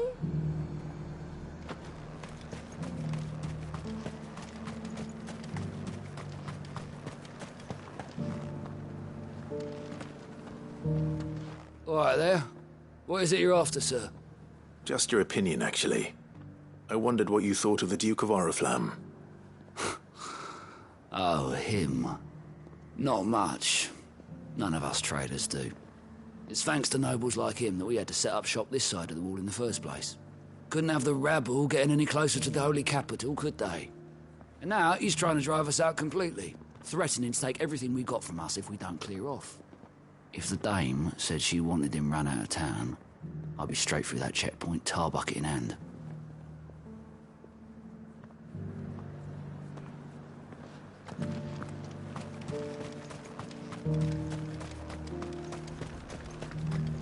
I heard the dame got an icon to rid the meadows of. A question, if you don't mind. What do you think of the Duke of Oriflamme? Don't get me started. You build a life for yourself somewhere, only for some noble to turn up and tell you you've got to hand it all over to him. If he thinks his name and his chains give him the right to empty our purses, he's in for a rude awakening. We'll do whatever it takes to keep what's ours. Whatever it takes. Well, the people seem united enough. What about the soldiers?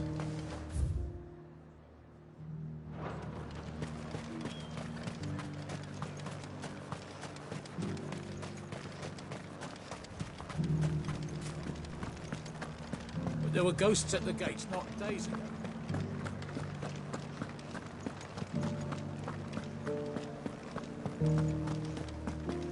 Those things I said before.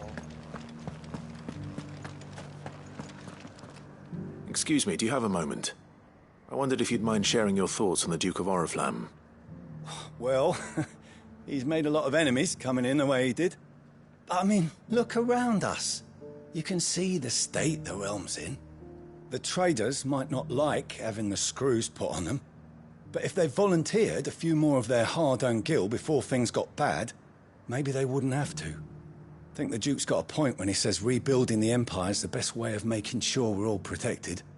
And if that means people who don't know one end of a sword from another have to make way for those who do, well, that's just how it goes.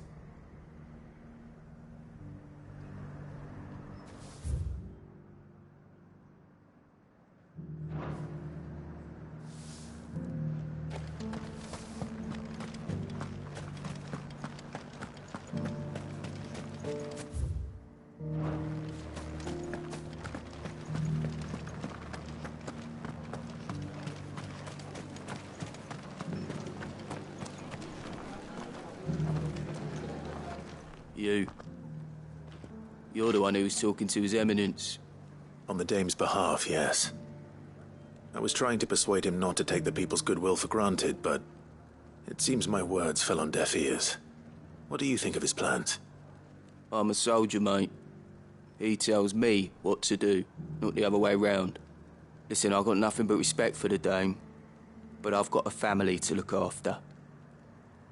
That's where my loyalties lie, not with the town or the Empire, but with my wife and children. If the Duke can get us cement and the equipment we need to fight off those blue-skinned bastards, I don't care how he does it.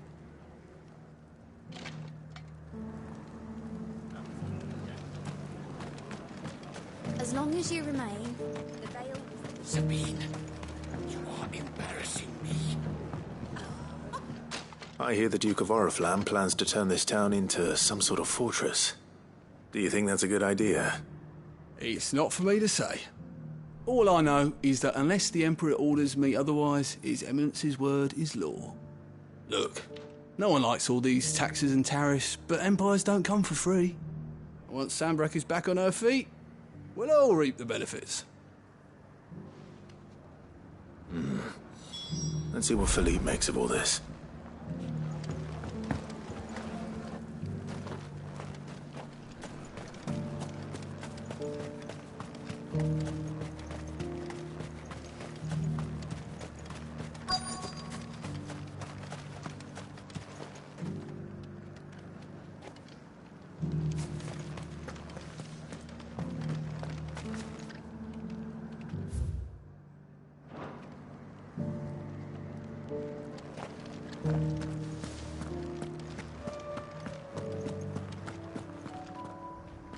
Captain, do you have a moment?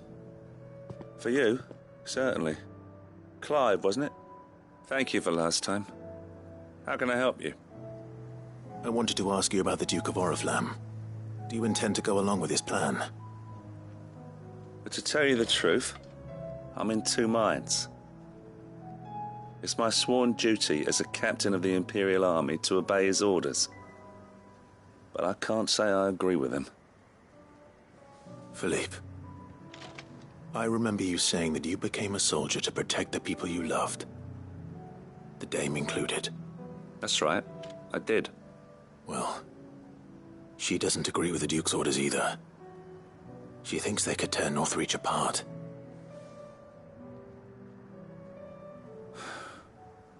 And she's probably right. Thank you, Clive. I know what I need to do now. Protecting the people I love is what matters. Doesn't matter how. Well, duty calls, so I better go. Thanks again.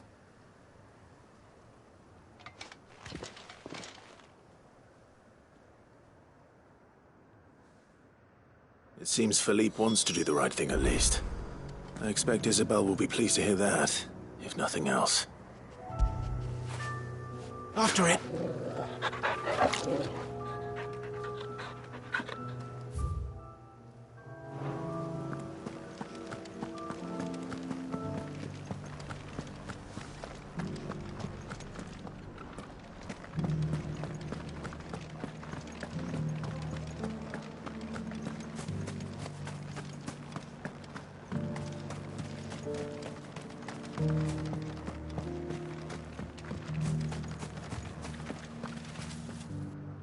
Ah, Clive. How did you fare? Were you able to speak with the Duke? I was, but...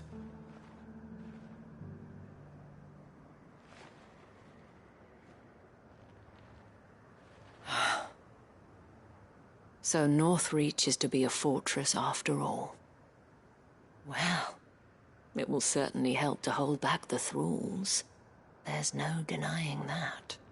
Though I doubt it will come as much consolation to the townspeople whose worldly goods are confiscated to pay for it. They deserve to be heard, Clive. To have a say in this new empire the Duke means to build. Sadly, His Eminence values their obedience more than their opinions, and hopes to reassert the authority of the state. I fear he sees the people as mere pawns on his chessboard to be sacrificed for the greater good. Needless to say, they themselves are of a different opinion, and would rather their destinies were in your hands. The soldiers, meanwhile, are content to follow their orders. And not just because of the Duke's rank, but because of his vision. I thought as much. Had I sworn to protect Sambrack, I dare say I too would want nothing more than to see it rise from the ashes. Thank you for trying. But the battle is lost. I don't know about that. What happened to your uniform? I handed it in, along with my resignation. Told the lads I wished them well, but that I owe it to those I love to call it a day. But why? Because I realize what really matters to me. Not following some nobleman's orders for the sake of it, but protecting what I care about. Protecting Northreach.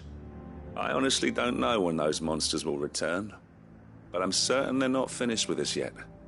And when they do come back, we need to be ready for them. We need to stand together, all of us. And with you to lead us, milady, I reckon we can do it. It was you who finally convinced me, Clive. There's no point following orders if they go against everything you believe. Indeed.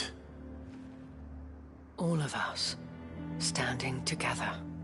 That has always been Northreach's best hope, and one which still lies within our grasp. We have only to turn our attentions to the true enemy. Thank you, Philippe, for showing me what I must do. Anything for you, milady. Speaking of standing together, would you mind if I borrowed a few of the lads from the Vale to help keep watch around the town? I fear His Eminence has loftier tasks in mind for the guard. Not at all. Be my guest. Wouldn't be the first time.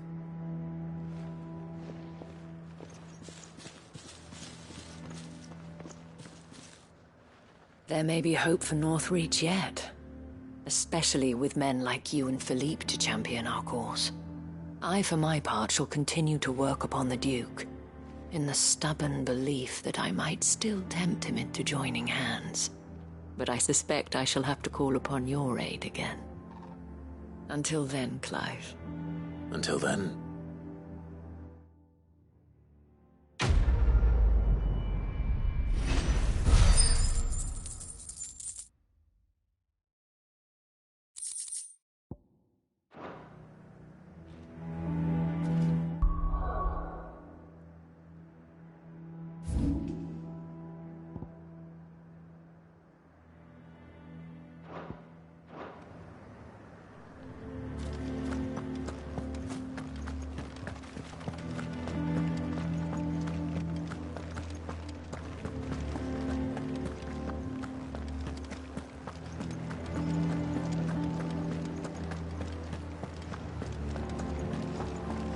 There were ghosts at the gates not days ago.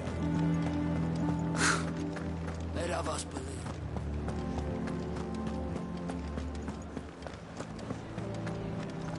I swore to protect this town and the people I love. I don't need a uniform to do that.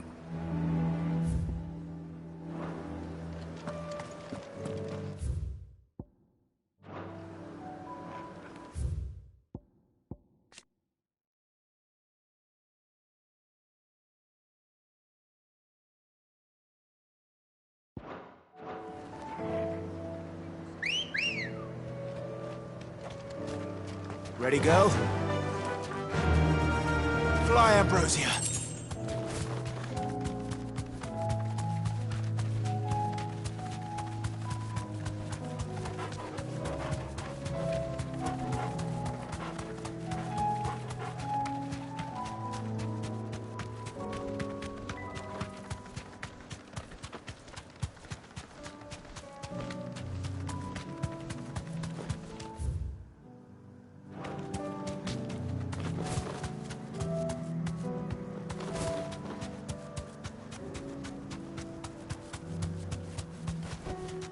Straight home now.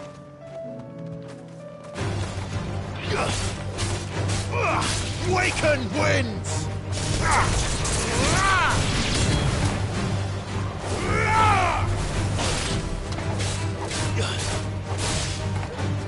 Stay down!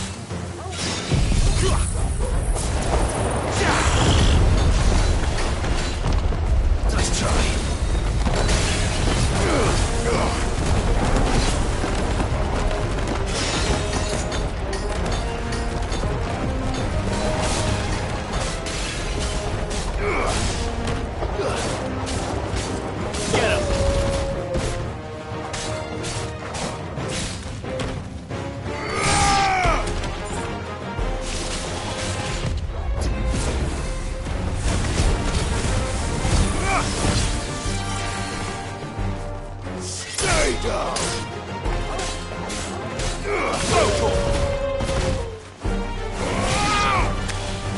You're too slow.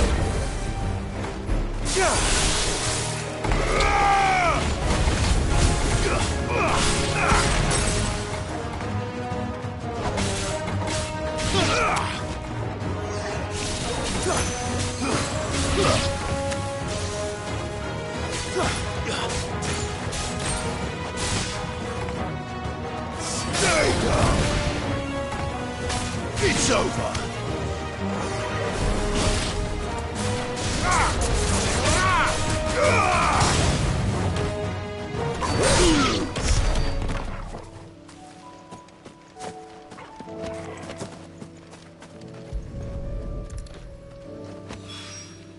Two down, one to go.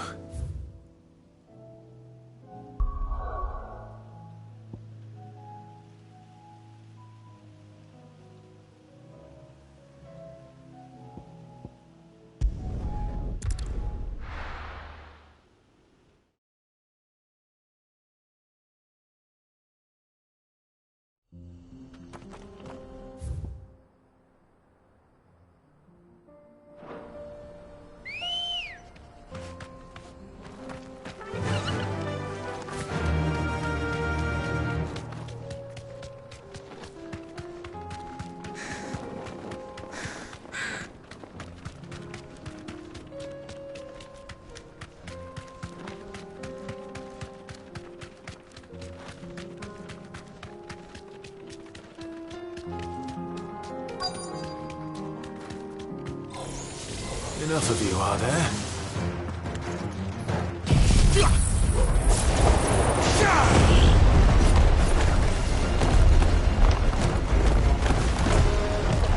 Too slow.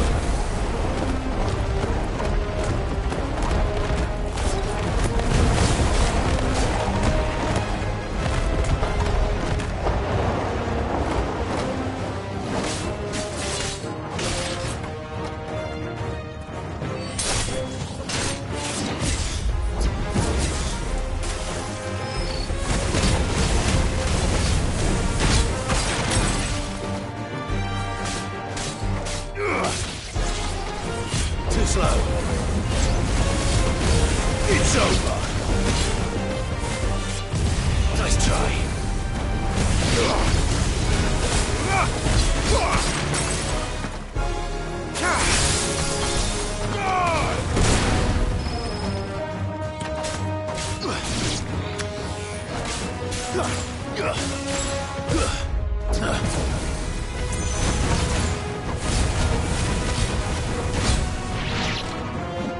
Stay down!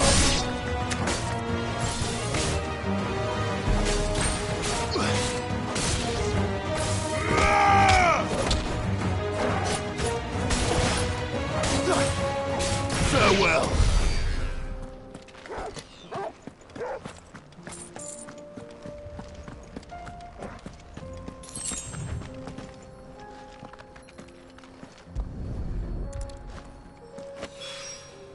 That's all of them. Owain can uncross his toes now.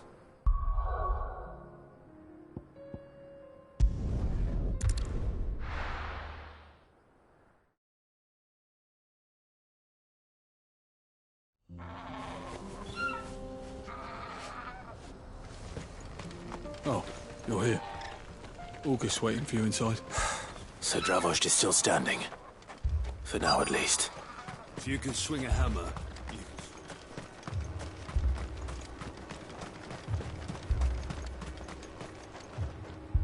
Clive! You're here! And the Akashic? Mostly off to the north still. But I spoke to Doris's scouts and it turns out things are worse than I thought. There's swarms of them out there. Told old Snotty to be ready to seal the north gate. That should buy us some time if we need it. Enough for the villagers to barricade themselves inside their homes at least. Well done. Welcome back, Sid. I'd never have guessed, you know. Not if August hadn't let slip. Who'd have thought that the savior of Dravost would turn out to be the realm's most infamous outlaw? Keen to help us out again? I am. Thought you could sneak off without me, did you? Blackthorn. Oh, what are you doing here? One of the scouts couldn't keep his voice down. Unlike my best mate who didn't think I deserved to know. Zoldan, how long's it been? Long enough for us two to turn into a pair of old codgers, I see. That your idea of an apology? Prick. Don't listen to him. You only did what you thought was best. For the village and that. I did, yeah. But that ain't the whole of it. Vulcan, our master, didn't leave the chiefdom to the two of us. He left it to me. The best blacksmith in Dravost, barring himself, of course. Bloody stupid tradition, in my opinion. If someone's got talent, you should let them practice their craft, not ask them to settle petty feuds and barter for grain. Our master wasted half his life that way. I wasn't about to let that happen to me. So you wasted half of mine instead? You're what Dravost needed. Under me and my precious ideals, this place wouldn't have lasted a year. So I left to devote myself to the work and spare you lot the consequences. I may be a selfish prick, but I only did what I felt I had to. What you had to do was your duty! Even if it meant we all starved? Enough. This is no time for bickering. You can finish beating each other up once Dravost is safe. Fine. I've said my piece anyway. Yeah, so have I. Sorry, Clive. I shouldn't have stuck my nose in. We're short enough on time as it is. Still, give us a mo, would you? I need to get my head straight before any of them Akashic try to bite it off.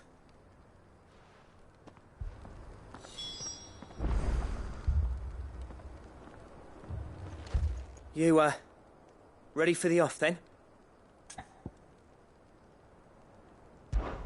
We can't afford to waste any more time. Right you are. Might be worth having one last word with the scouts, though. Don't want any nasty surprises, do we? Oh, and Blackthorn, you and Zoltan might be better off staying inside the... Akashic on the move. How close are they? Within sight of the walls, and there are more coming up from the mines. What was I saying about nasty surprises? They'll wash right over us if we stay out in the open. We're pulling back behind the gates. Good idea. Get yourselves inside, but keep your weapons handy. Understood.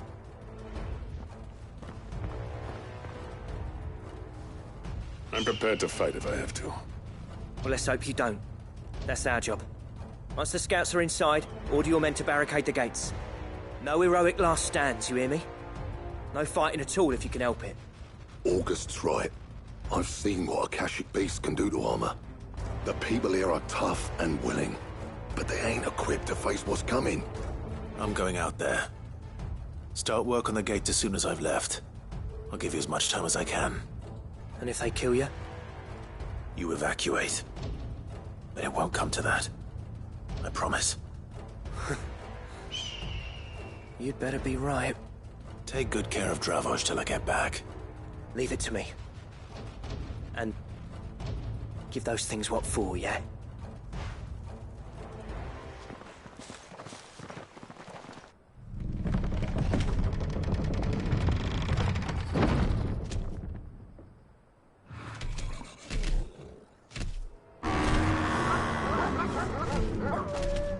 All right. Which one of you's first?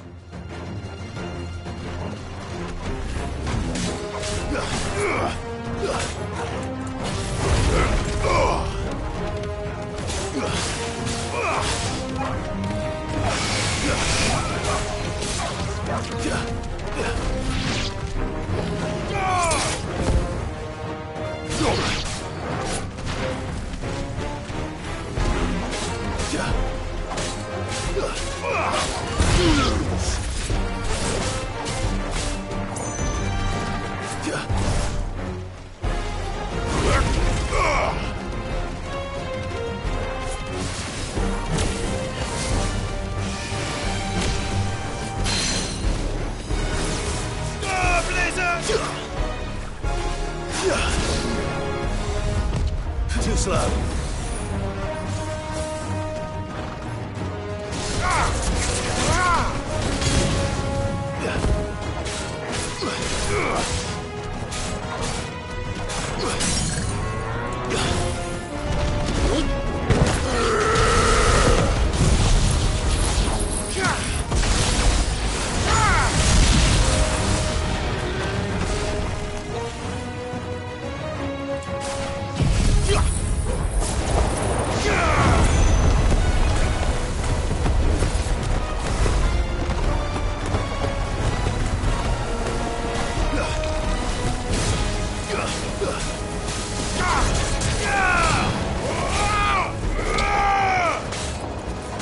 It's over.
Is that it? Apparently not.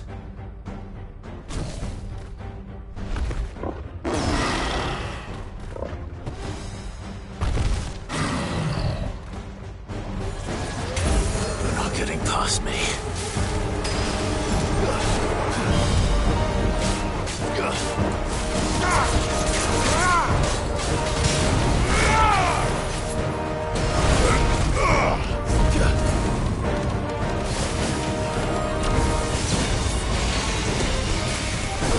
Nice try.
Too slow.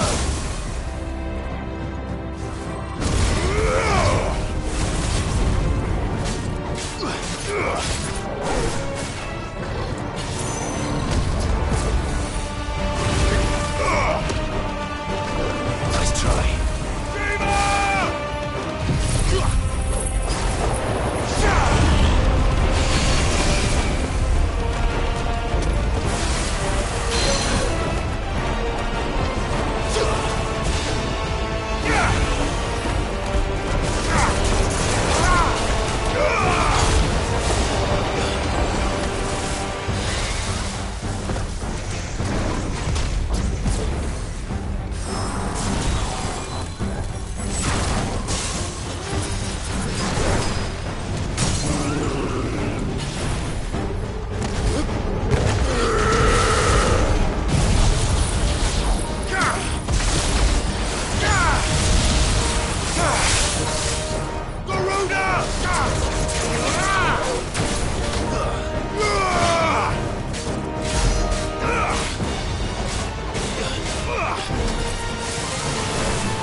Now, the question is, did I miss any?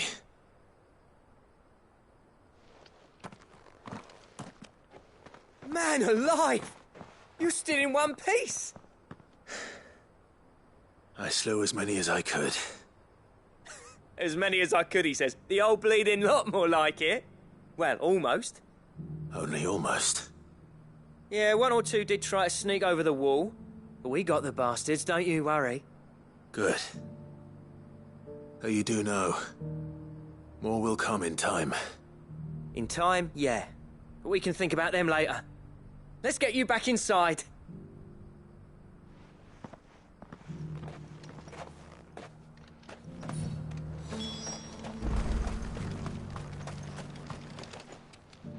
Sid! You're even more fearsome than your reputation. Enough to give those Akashic monsters nightmares. I almost felt sorry for the wretched things. But mostly, I felt grateful. Dravoged won't forget what you did today. I'm afraid I've only delayed the inevitable. There's no getting rid of that ether flood. Meaning that any living thing which stumbles into those mines will end up clawing at your walls again. And that's if the flood don't spread. If it does, well, I hate to say it, but the village's days are numbered. That may be, but we're staying just the same. With ether floods springing up all over, it's no less safe than anywhere, and more importantly, it's our home. We'll fortify the gates to the north, and I'll see that they're guarded day and night. All right. Then we'll give you a hand shoring up those defenses. As for you, Blackthorn, that's twice you've turned up when Dravos needed you. So, thanks. I shouldn't have stayed away so long. And I shouldn't have left without talking it over with you first. Too bloody right you shouldn't. Though I doubt I'd have listened. I always envied you. How you made everything look so easy when, for me, it was anything but. You leaving gave me the perfect excuse to hate you. And from that day on, I never once stopped to wonder what it would have been like if you'd stayed. But what you said earlier, it was true. You'd have been the death of this place. Finally, something we can agree on. I hope you see the sense of it eventually. You kept this place alive. Alive, perhaps. Wealthy even, but Dravozd isn't what it once was. Our work used to be the pride of Dalmekia. Now, we churn out the same rubbish day after day because it's easy and turns a profit. It's not about the craft anymore. I wouldn't send my sons to war wearing the shit most of our smiths are making. I've kept working, honing my skills, trying to lead by example, but no one sees the point. The average castle apprentice has as much passion for the craft as our current lot. Come back to us, Blackthorn. Remind Dravozd what a true master blacksmith looks like. I'll even man those bellows of yours if it means we can work at the same forge again. That's a kind offer. Kinder than I deserve. And I wish I could accept, but I'm needed elsewhere. There's people who trust their lives to my steel, and I daren't let them down. Fair enough. But that doesn't mean I couldn't visit from time to time. Let's see if we can't rekindle this town's passion for the craft, shall we? I'd like that. Just be sure to tell Snotty to let me in the next time I come calling, yeah?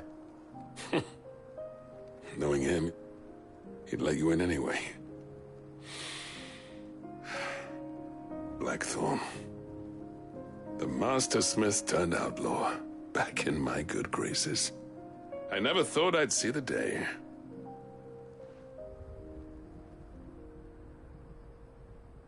I'd say that went pretty well, wouldn't you? Even better than I'd hoped. Sid, I've got something for you.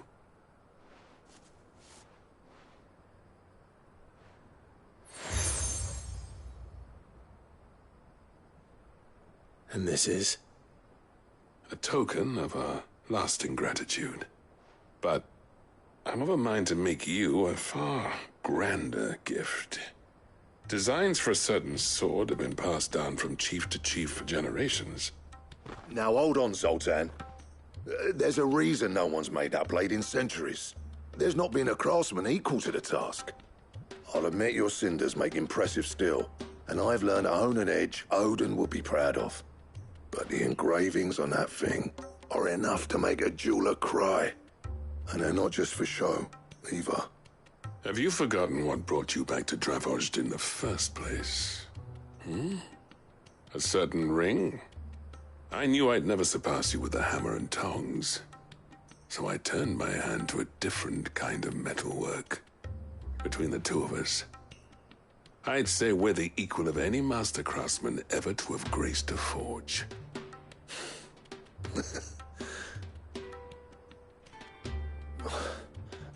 You know what?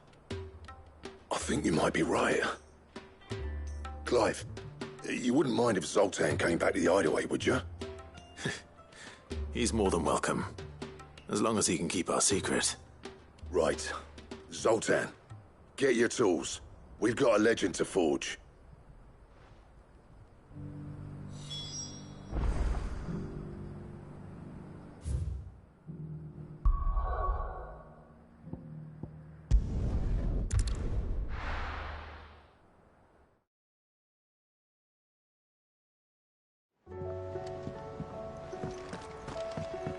Come back.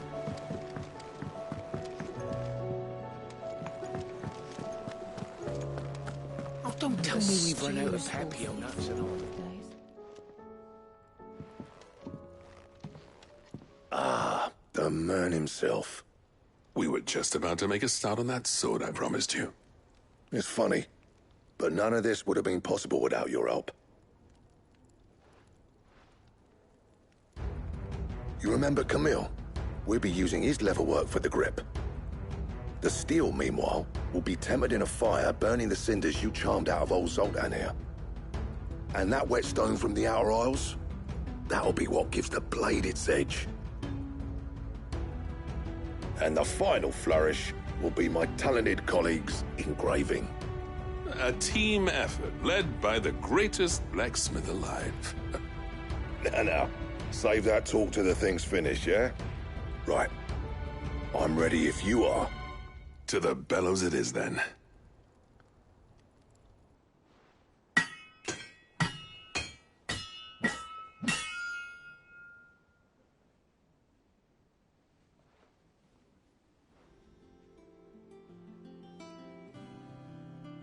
Well, bugger me. We actually did it.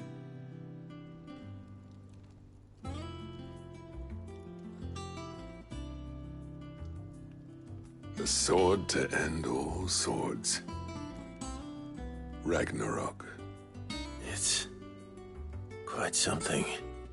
I trust you'll take good care of it. Thank you. Both of you. So, does this make you pair the greatest craftsmen alive, then? This? Nah. This was just following the footsteps of the greats of old. It'll take more than that to earn us our place in history. But we're up for the challenge. Here. A list of materials. Zoltan and I got talking on the long road back from Dravozd. We reckon with those items there, we could craft something even better than the Ragnarok. Something worthy of a legendary outlaw like yourself. That's a weapon I'd like to see. You leave this list with me. I was hoping you'd say that. One legend at a time, eh, lads? Before you start on the next, who fancies raising a cup to Friendship Reforged? Good idea. No more drinking to forget my past. It's about time I had something to celebrate. Then tap the kegs! Vulcan's boys are on their way!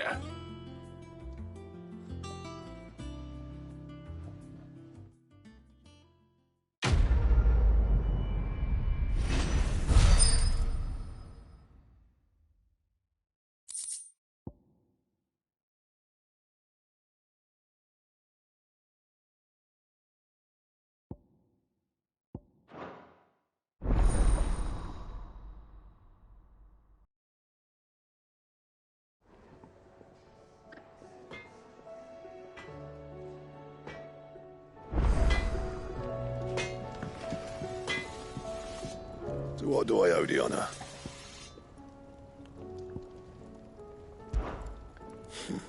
I never thought me and Zoltan would ever speak again, let alone work together. And if it hadn't been for you, we wouldn't. You've been a good friend of me, Clive. The best. What do you want?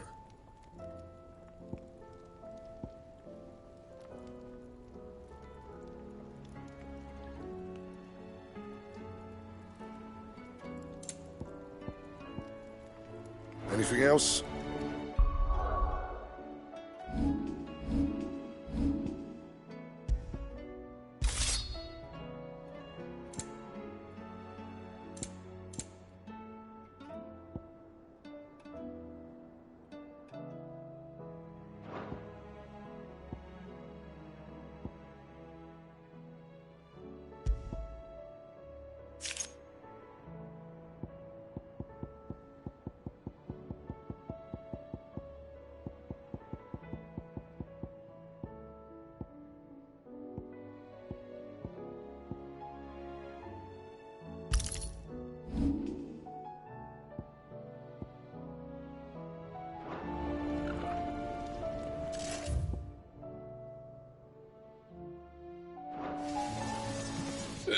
No need to thank me for the sword. I'm happy just to be here.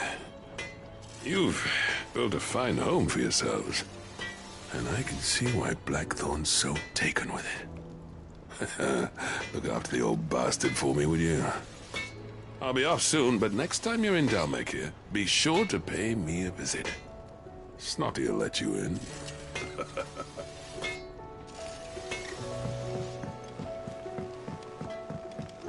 Have you tried Molly's lemon tarts? I've never had any.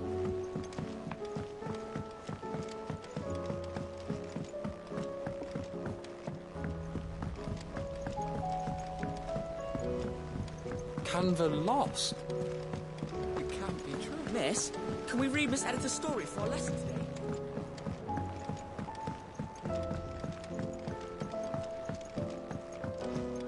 How was she? The Enterprise, I mean. Ah, Sid. Wasn't expecting you back so soon. So, is it good news or bad? Good, thankfully. Here. Ah, that's brilliant! Thanks a blimmin' million! I'll fit 'em to the smelter right away!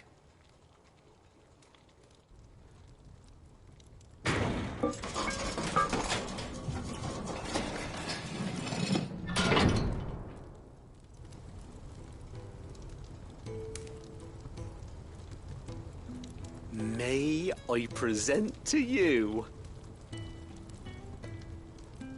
the Telemon Furnace? Ain't bad, is she? She's a beauty. You saved my bacon again, Sid, and I ain't about to let your good deed go unrewarded. It's fine, really. My bag's flexible enough already. Oh, don't say that. I'm sure I can make a few improvements to it yet. You could just buy me a bigger...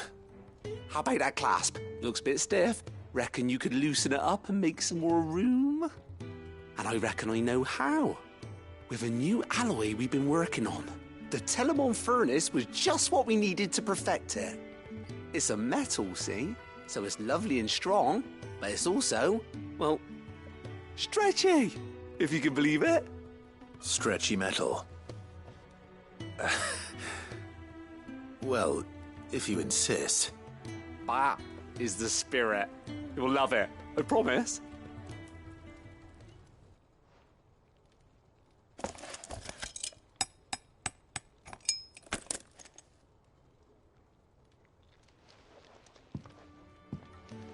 So, what do you reckon? It's actually quite ingenious. Thank you, Owain. Shh, don't mention it. You earned it. And I wanted to get some practice in using that metal anyway. Reckon we'll have all kinds of uses for it around the hideaway. Can't think of any right now, but that's our job, innit? dreaming up new ways to make life easier around here. Maybe even out there, too. One day, the whole world's gonna know about the inventions you've helped us put together. That bag of yours will be the first of many. You mark my words. They'll hardly believe their eyes, I'm sure.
Clive!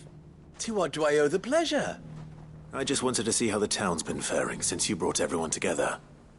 Since we brought everyone together, all is absolutely wonderful. Conrad and Natalie's hands remain safely away from each other's throats and firmly at the helm. Our stores are full, and the bandits still too disorganized to raid them. Just as the good Lady Jane and Lord Underhill intended. Are you a lord? Lubor's going to be one too. They're going to make him the Lord of Dalimil, because of how he stopped all the grown-ups from fighting. It's the mayor of Dalimil, dear child, and the vote hasn't taken place just yet. But if the people wish me to lead them, I shall. And my first act will be to build a school so that menaces like you two learn not to interrupt your elders. Speaking of menaces, there may be a rather worrying one just over the horizon. May there indeed. I'm afraid the example Conrad and Natalie set in putting aside their differences and presenting a united front might have caught the bandits' attention. And they might have elected to take a similar approach. They have formed what one could call a League of Outlaws, and they grow more organized by the day. But we'll fight them all off just like last time, no matter how many of them there are. Won't we, Lubor? Of course we will. If we continue to work together, we can overcome any challenge we choose to face. The longer we avoid facing this one, the more difficult it will be, until the only way to overcome it might be to run for the hills. Our best hope is to nip these efforts at organization in the bud, by finding those ne'er-do-wells who have yet to join the cause, and ensuring that they never do. Perhaps a certain Lord Underhill might be willing to lend us his aid once more? How could I refuse? Thank you, my lord. Victor will fill you in on the particulars. I have him stationed by the desert gate, receiving and collating reports from my scouts. Such an amenable soul. He reminds me of you. I'll go and speak with him.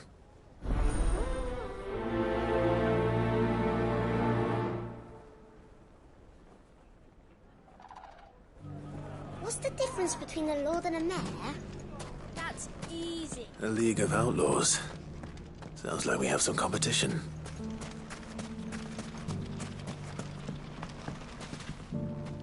Still in Dalamil, Victor? Ah, Sid.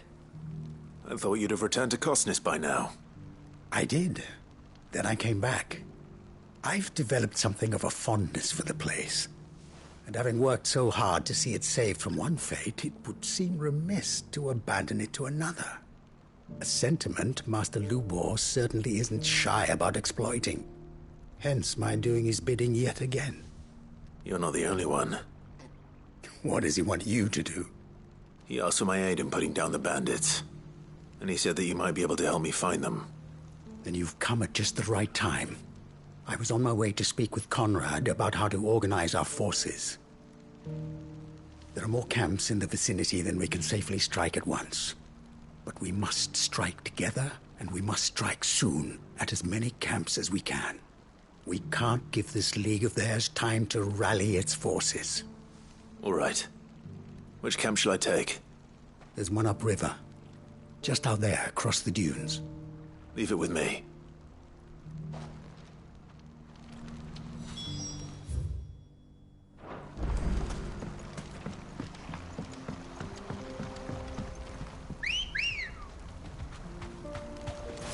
Ready, go? Yeah!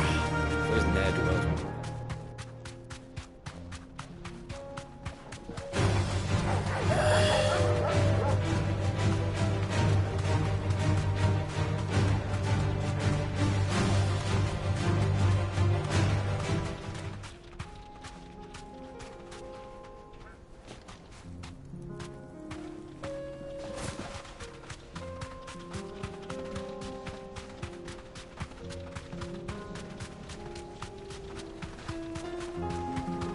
That must be the camp Victor mentioned.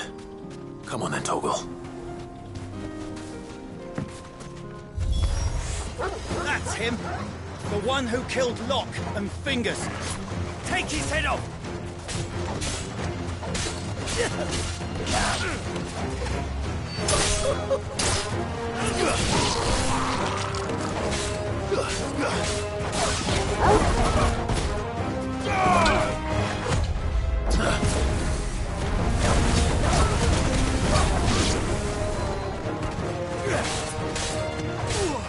Over here! Get him!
I'd better let Victor know.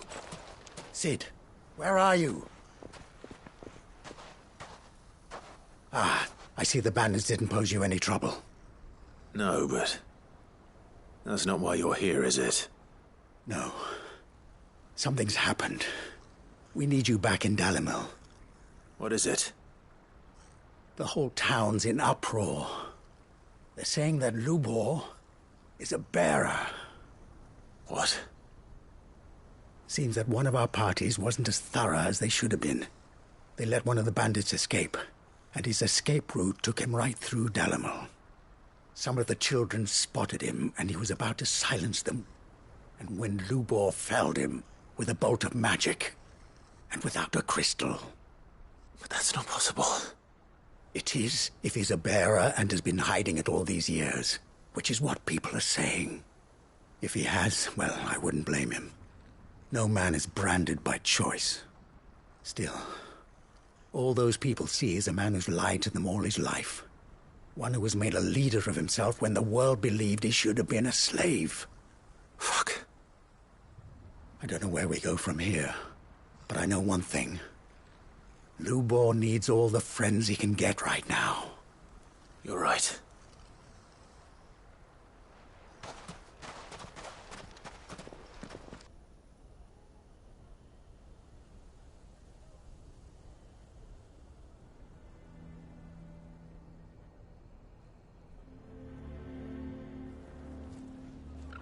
And now everyone knows. I made it a habit to keep a crystal close at hand for just such an occasion. And when that occasion arose, I forgot to reach for it. Well, it was bound to come out sooner or later. We're sorry, Lubor. We tried to keep running. But we just couldn't anymore. There's nothing to be sorry for. I rather enjoyed playing the hero for once. All that matters to me is that you two are safe. Look at him talking to his betters like it's nothing. All lies, I'll wager. Just like the ones he fed us all these years. Once people make up their minds, it's hard to change them. We need to do something, and quickly. Convince the people not to let their prejudices blind them. Convince them that nothing has changed. That their enemy lies outside these walls, not within them. You're right. We should speak to everyone. I'm glad you agree. I'll handle the townsfolk. I'm a Dalmec born and bred. They'll listen to me. You head to the tavern. Make Conrad and Natalie remember who Lubor really is. They know that Lubor and I are friends. I might not make for the most impartial of interlocutors. Lord Underhill of Randalar's League of Merchants, however, is a trusted and impartial mediator of note. I'll do what I can.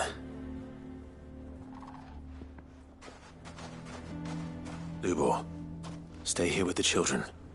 I can't promise anything, but we'll try. And that is all I can ask of you.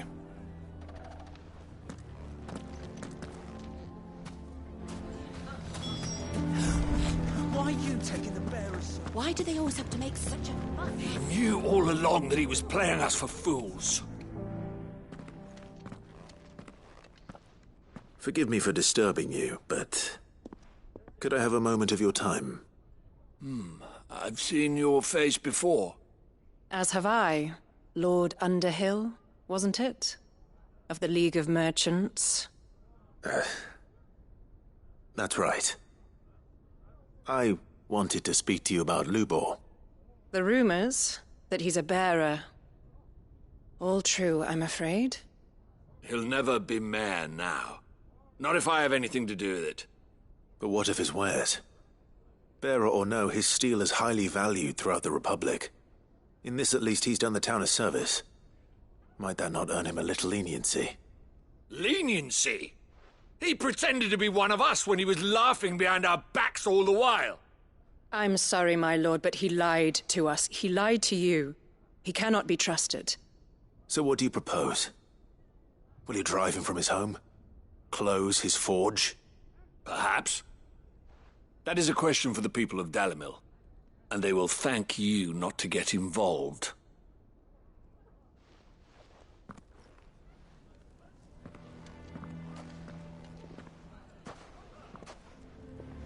townsfolk have made their minds up. There was nothing I could do. Nor I. Conrad and Natalie refused to consider anything but their own wounded pride. You never know. Once their anger is cooled, they might see things differently. For now, we should report back to Lubor. All right.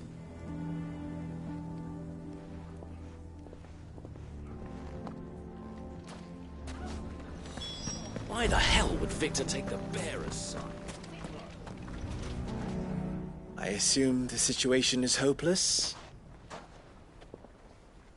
There's still hope. But...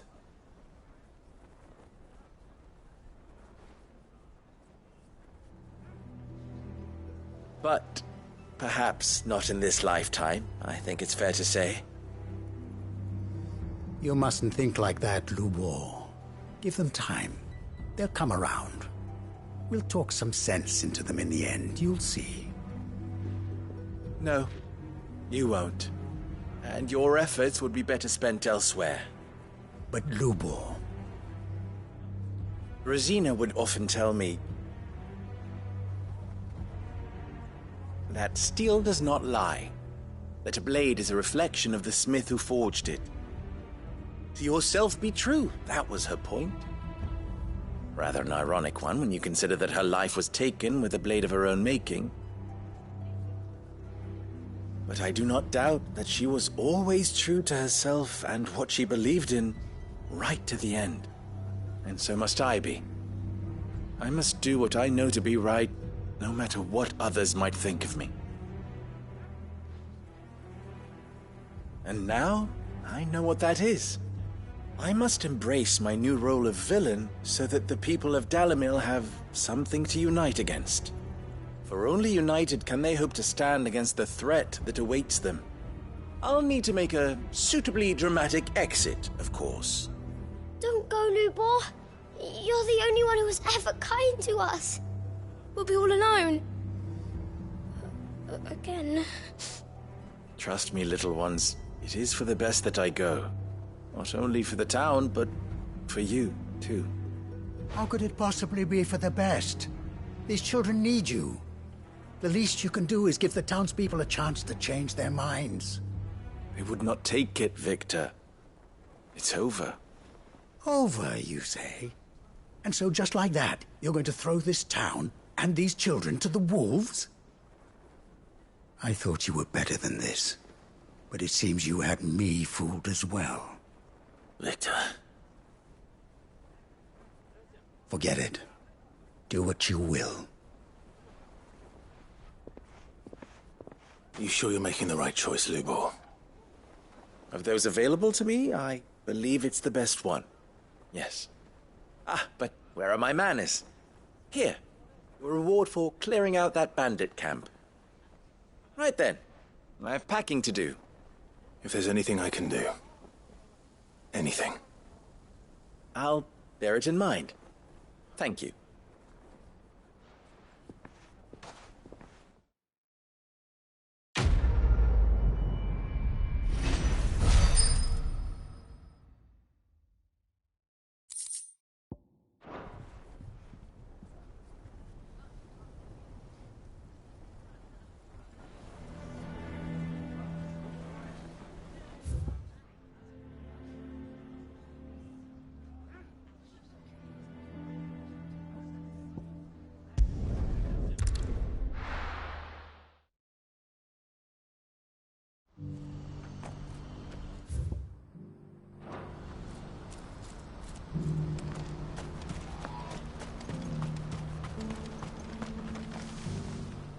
Ah, Clive.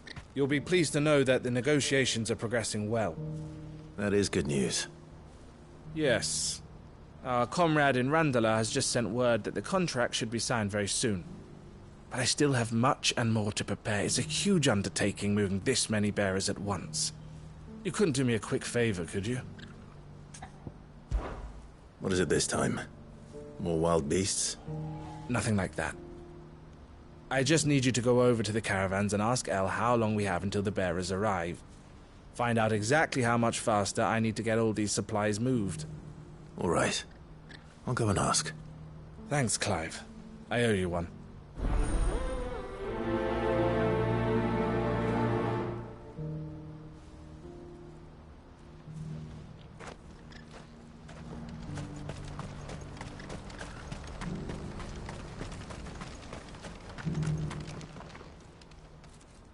Don't blame yourself, El. This is their fault, not yours. I know, but... No buts about it, all right?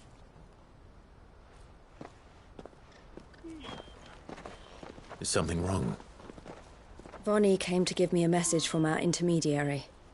The talks with the Republican Army have fallen through. They've reached an agreement with the Silver Peak Consortium instead. Though prices have fallen of late, we deliberately offered above the going rate to try and deter other bidders. But the Consortium offered double what we did, and the Army jumped at the chance. And you had no opportunity to make a counteroffer? None at all. And we were so close. El, what's happened?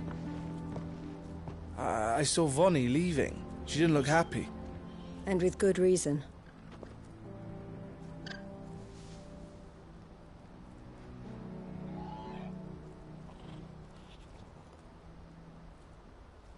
But I thought we were the only ones the Fist were speaking to about the bearers. How did the Consortium even find out about this? It's not so surprising. They have ears all over the Republic. This isn't over. The Consortium will have to sell these bearers eventually, and at the price they paid, buyers will be few and far between. I'm going to Randalar myself. Alone?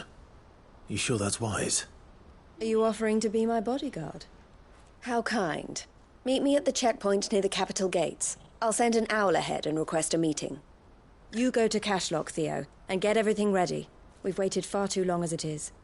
Even if I fail to free these bearers, there will be others.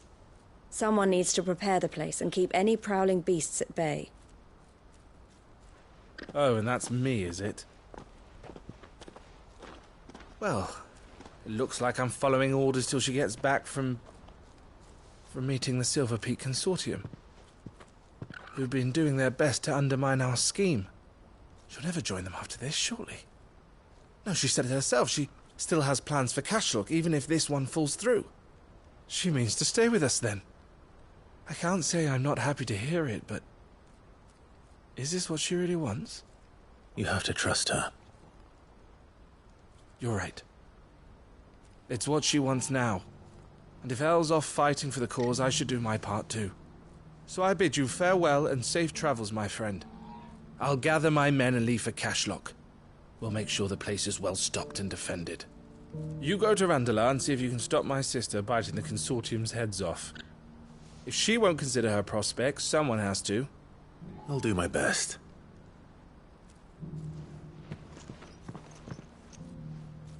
All right. To Randalar, then. I'd better not keep Eloise waiting.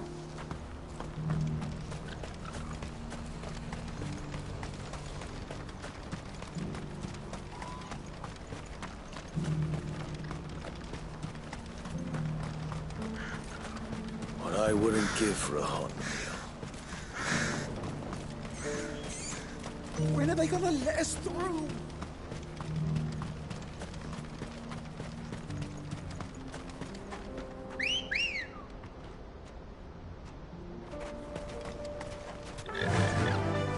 Fly, Ambrosia!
I hope I didn't keep you waiting. Did you arrange to speak with the consortium? Here they are now. You wish to consult with me? I did. It's about the bearers you recently purchased from the Fist. We had all but finished making arrangements to buy them ourselves, and then you stepped into the fray. You misunderstand. The consortium had an interest in purchasing them from the very first. It was only our regard for you that kept us from bidding. But your hesitancy in accepting our offer to you suggested that the regard was not mutual. And so we resumed our business. I did not hesitate. I am simply not inclined to make such decisions without first giving them due consideration. But what is done is done. Come then. How much do you want for them? Alas, you are too late yet again. We rarely take on such unconventional merchandise without a purchaser in mind. The bearers belong to him now. Who is your buyer? A trader from across the water. A most demanding fellow, if it's any consolation. He insisted the bearers be fed, dressed, even given their own bunks for the voyage over. That's what you get when you deal with continental types. I wouldn't know. Oh yes, the culture on the continent is quite different to ours. They pay good money for bearers not fit for the knacker's yard, and treat them like kings. But as long as they pay... That does sound unusual. No matter then. If they've already left our shores, there's little that can be done. Allow me to withdraw my interest. And with it, my interest in joining your organization. My associates will be sorry to hear that.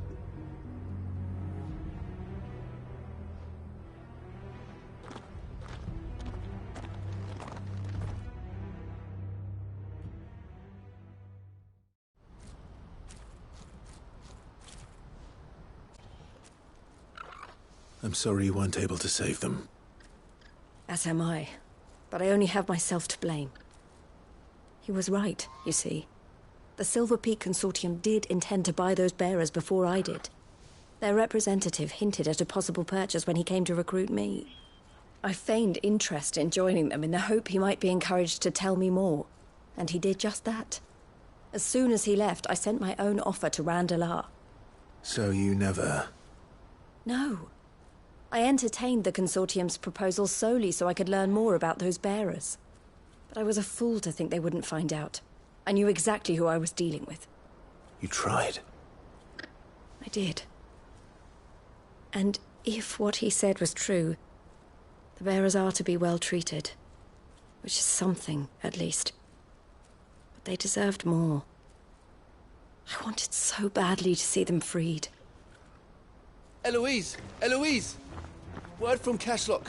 The village is under attack. A pack of beasts have come down from the mountains, and there's a dragon at its head. Theo and the others are trying to hold them off as best they can, but the odds are against them. They need help, and fast. Theo! I'll go on ahead. Thank you, Clive. I'll gather some men and join you there. Just... make sure he's safe.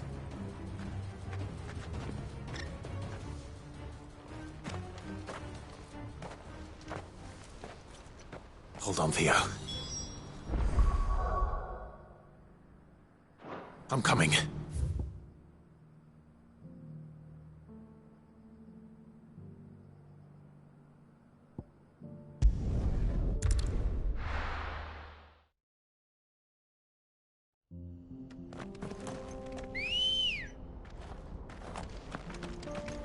Good girl.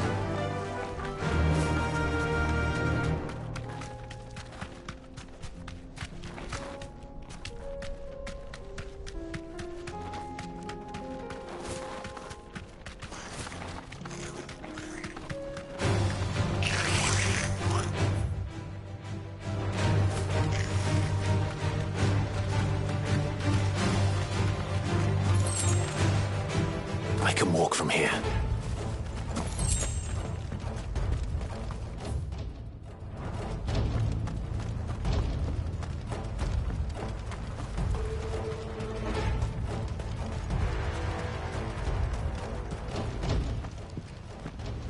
Where's Theodore? Upriver! He led the dragon that way to keep it from the village, but the whole area's flooded with ether. We just have to pray he makes it out in one piece. I can do better than that. Torgal, with me.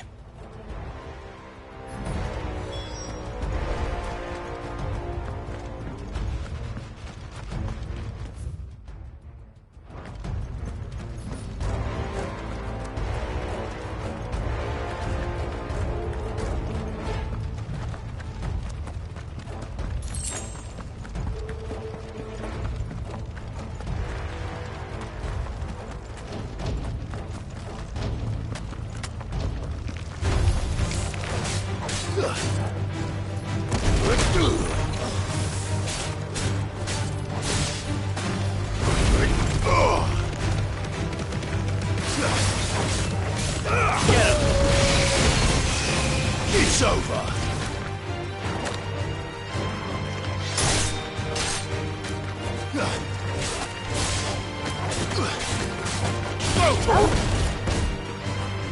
Stay down.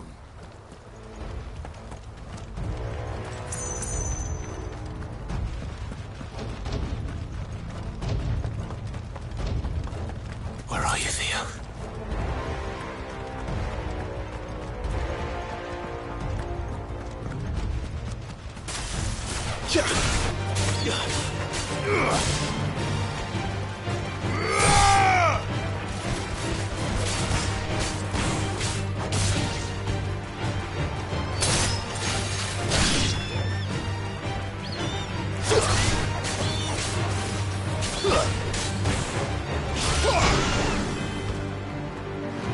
Stay down. You're finished.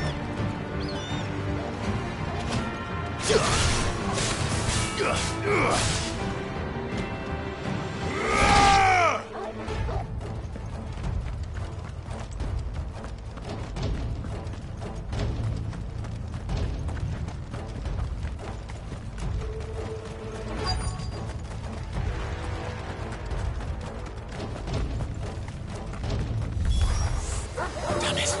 The ether's too thick. These creatures have already turned.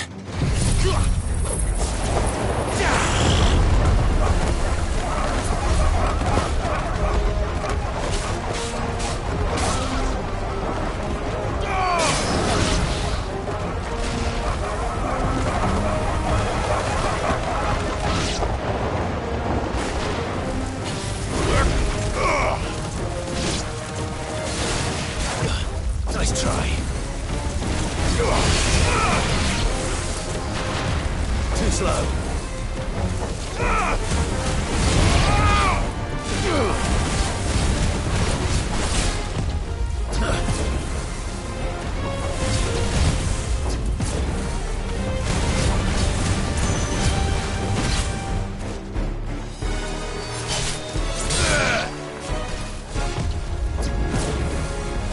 Farewell.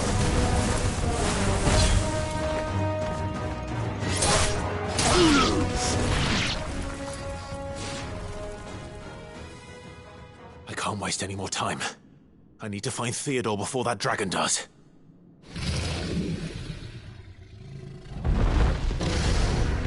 Looks like it's found me. This thing's turned as well. This isn't going to be easy.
enough!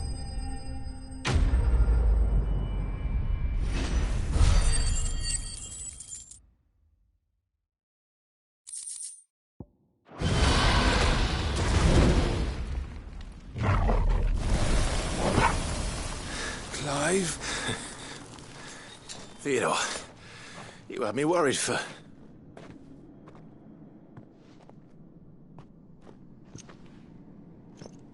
We have to get you out of here.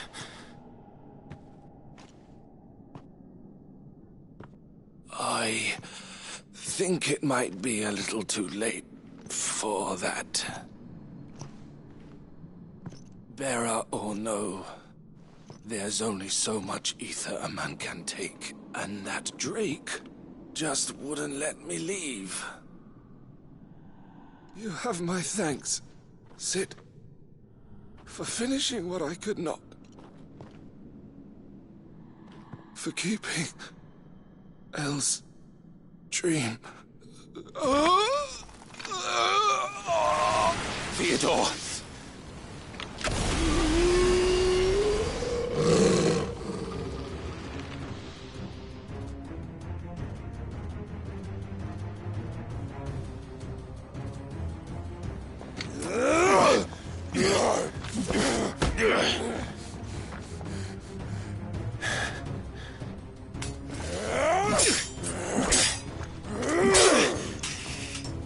Don't make me do this. Stop it, Theo! Stop! Stay back, Eloise! He's turned. And so will you!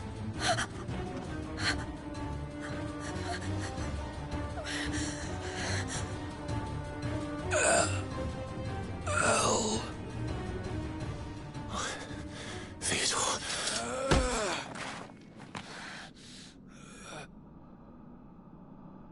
Take care of my sister. Theodore, wait. Goodbye, Elle.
Thank you, Clive. I think I'll be all right now. That was true bravery he showed. Leading the dragon away from the village like that. His first instinct was always to protect people. To put others' well-being before his own. And now he's gone. Because I sent him to that place, against his will.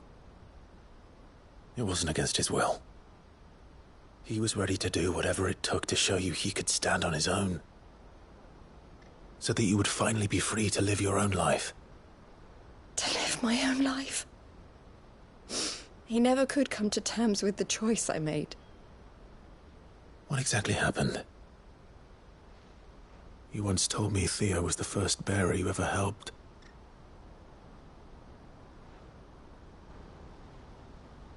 We grew up in Canva. We were born to one of the great trading houses. And I was chosen to inherit the family business. I had my father's head for figures, you see. Theo did not.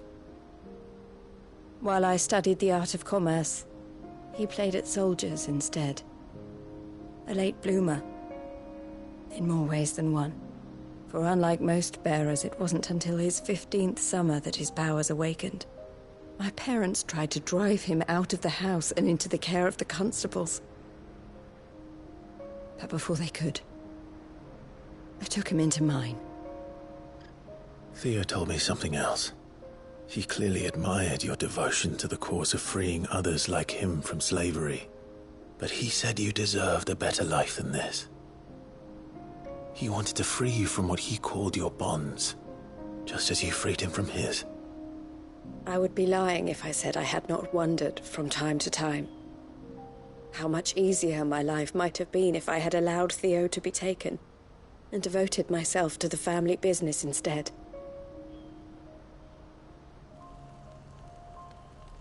But I have never regretted the decision I made. Being with my brother meant more to me than tradition or reputation. I only had to look at him to remind myself of that night and the choice I made, and the fact that I would make the same choice again in a heartbeat.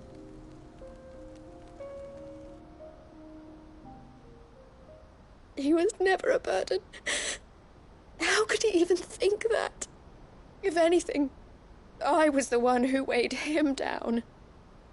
You weren't, Eloise. He said it himself, that he had always been grateful to you for saving him, and that he wanted to repay you by letting you live the life you were denied. Neither you nor Theo weighed each other down. You loved one another. You did whatever was necessary to continue living your lives together, and you always would have. You're right. All I ever wanted, all I ever did, it was so we could be together. Oh, Theo, why did you have to...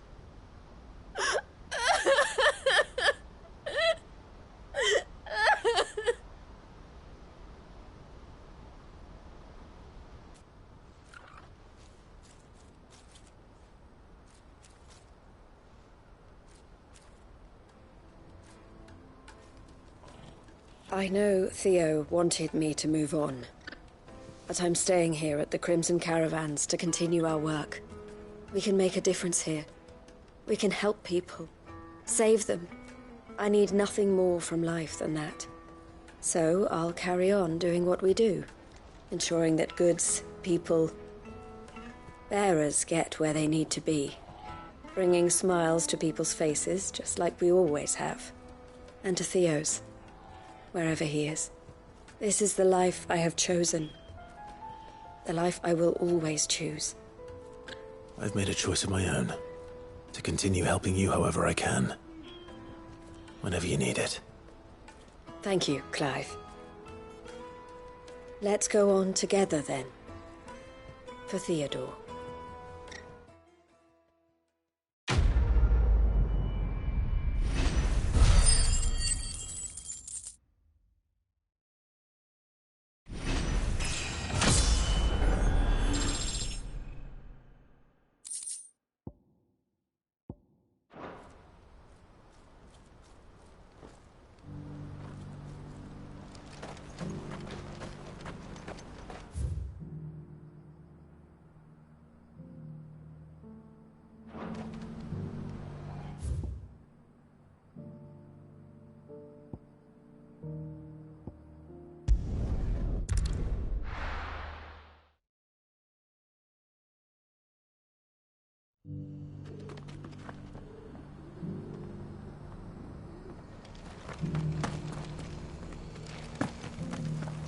The bearer of the burning quill is within, my lord.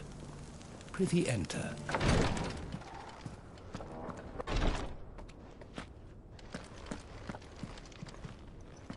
Lord Rosfield, is there aught the Undying might assist you with this day? Perhaps. My brother said that your order was helping him with his quest to uncover Ultima's origins. Have you learned anything of note since last we spoke? Little unless, I regret to report. I see. Be assured, however, that we will not rest until the truth is known. Even now, our archaeologians scour ruins in every corner of the realm for traces of Ultima's touch. Fallen ruins, I take it. Dating back as far as Phoenix Gate. Indeed. Ultima's thralls are oft cited among the remnants of the fallen civilization, as if protecting the secrets concealed within. Secrets we'd see unearthed. Should our methods be of interest, my lord, mayhap it would please you to observe some of our number at work. Would that be possible? Of course. A survey is being conducted not far from here.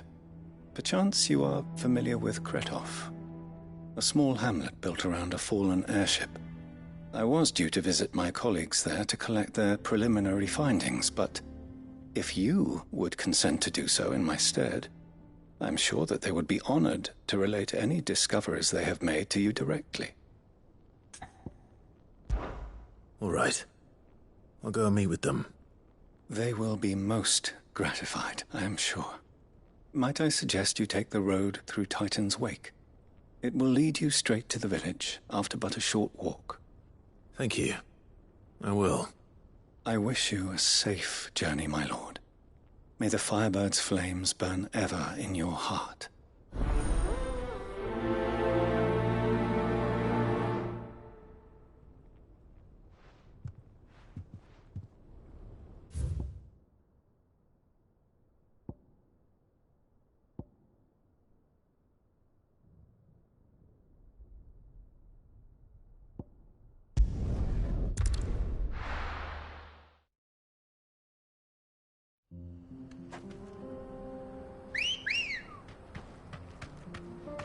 Good girl.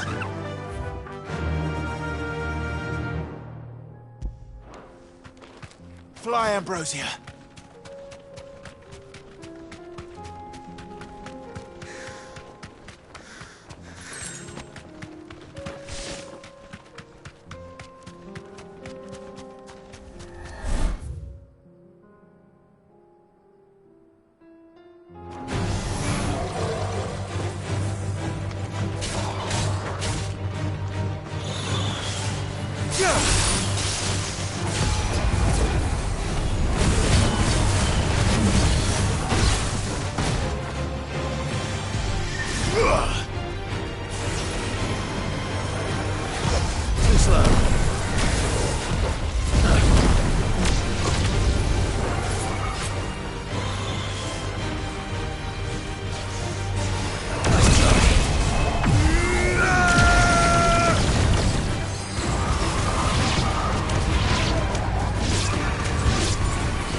Mistakes.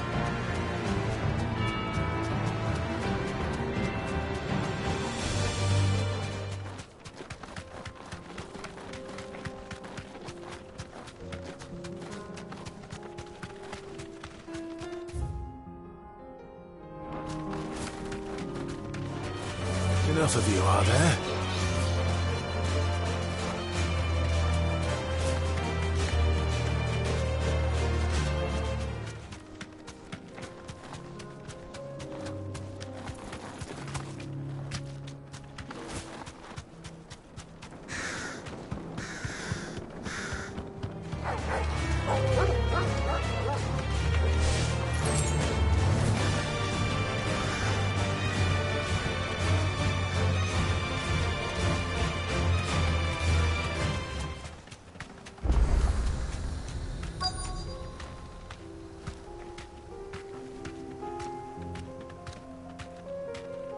Be safe.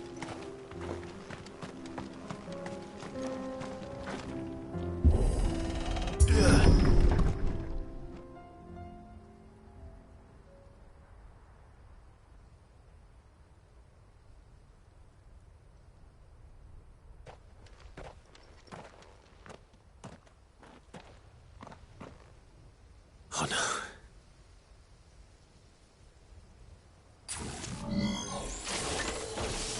You'll pay for this. There may still be survivors.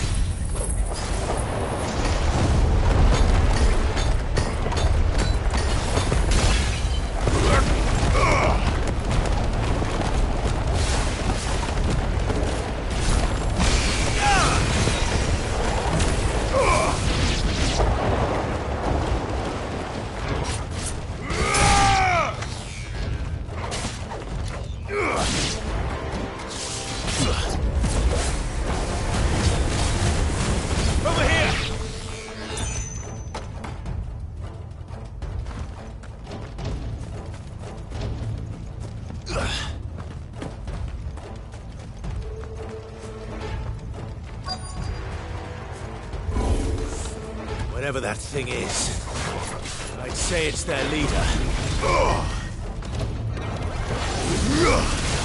Too slow.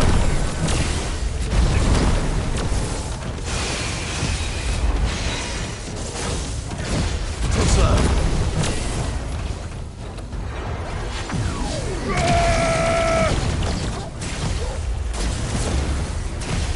Nice try.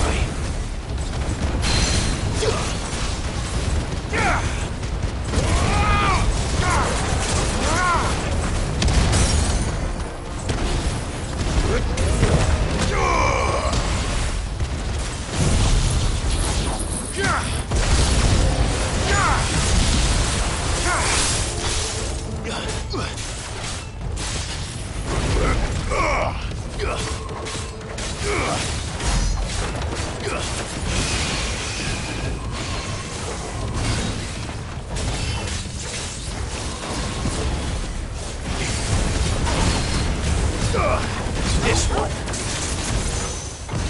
Too slow.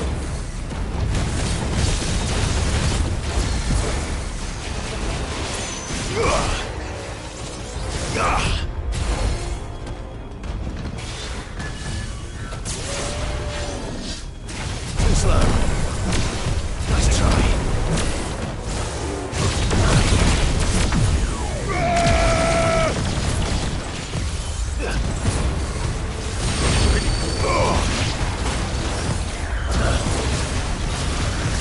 Too slow.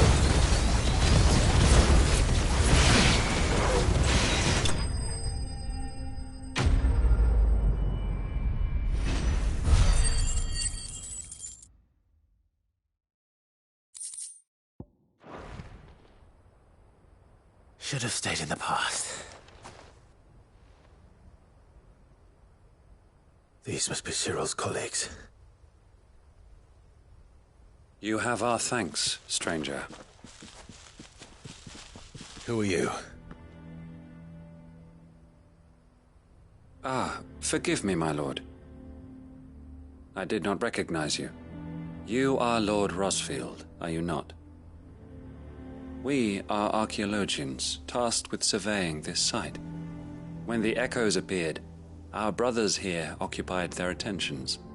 Thanks to them, and to you, we were, for a mercy, able to see our duty to its conclusion. You call that a mercy? Your brothers might still be alive if you put their safety before your duty. Surely this survey wasn't worth dying for. We are charged with uncovering Ultima's origins. A duty of the highest import, as I'm sure you will agree. And you think your dead brothers would agree with you too? I know they would. They gave their lives for the cause, an honor to which all undying aspire. Now, to what do we owe the honor of your presence, Lord Marquis? Cyril told me of your work here, and I agreed to collect your findings in his stead. I see. That is most kind. Pray, take them then, with our humble thanks. May the Firebird's flame burn ever in your heart, as it does in ours.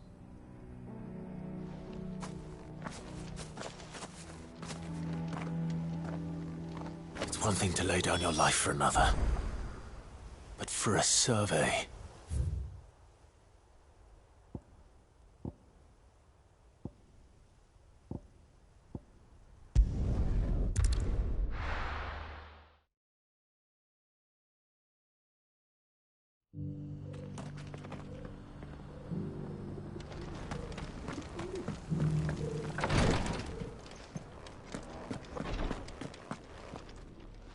Ah, you are returned, my lord.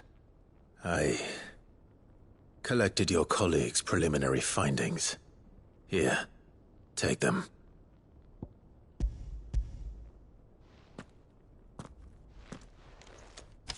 My thanks. I shall study them, and inform you forthwith if I discover aught that might aid you in your fight against Ultima. Cyril, your survey party suffered several losses in Kretov. Losses which could have been avoided, had the others not chosen to complete their work, instead of saving their friends. Were these your orders? No. This was their choice. Every Undying devotes his life to the service of the Phoenix. It is our sole duty, and should we die in discharging it, so be it. Even when death is avoidable. My lord, I fear that this is not a point over which it would be fruitful to argue. The Undying have served the Phoenix for countless generations, and your opinion of our methods, however earnest, is not like to change them. We live to serve the Phoenix. Our very order exists for that purpose, and that purpose alone. Cyril, I know that you and your brethren answer only to Joshua, but allow me to offer you a word of advice. It does not further the cause of the Phoenix to have his loyal followers surrender their lives without good reason.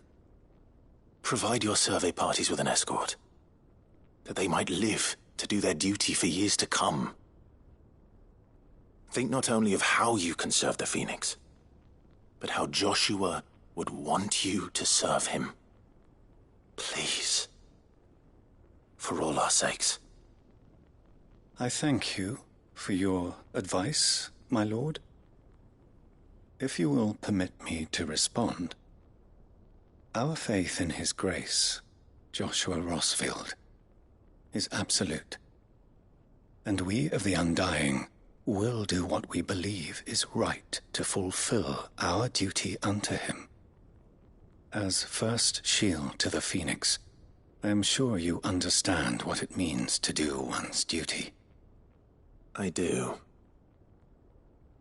Then we are of the same mind. And it is my hope that we may continue to do our duty together.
Faster!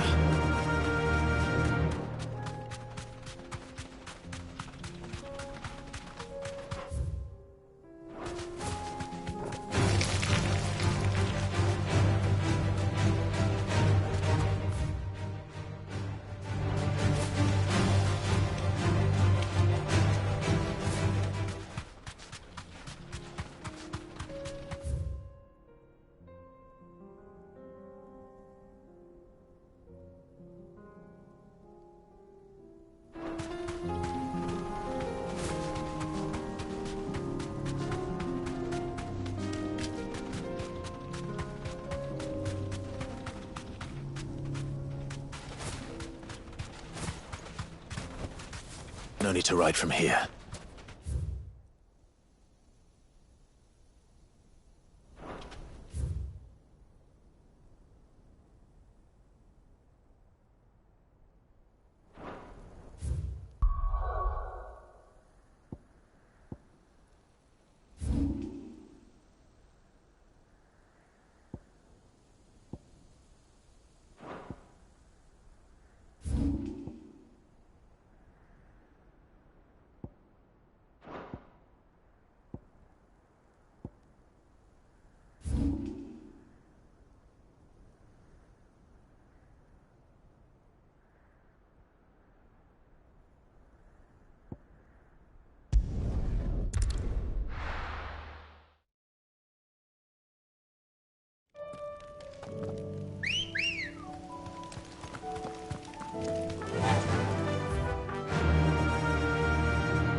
Time to fight.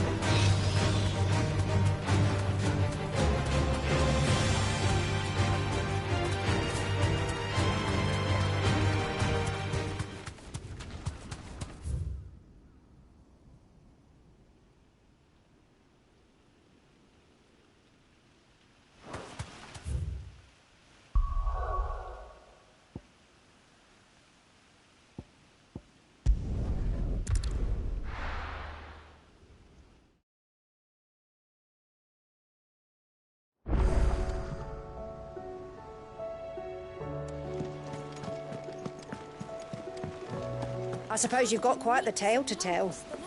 But I'll let you get some nice warm stew in you first, before I go bothering you for the details.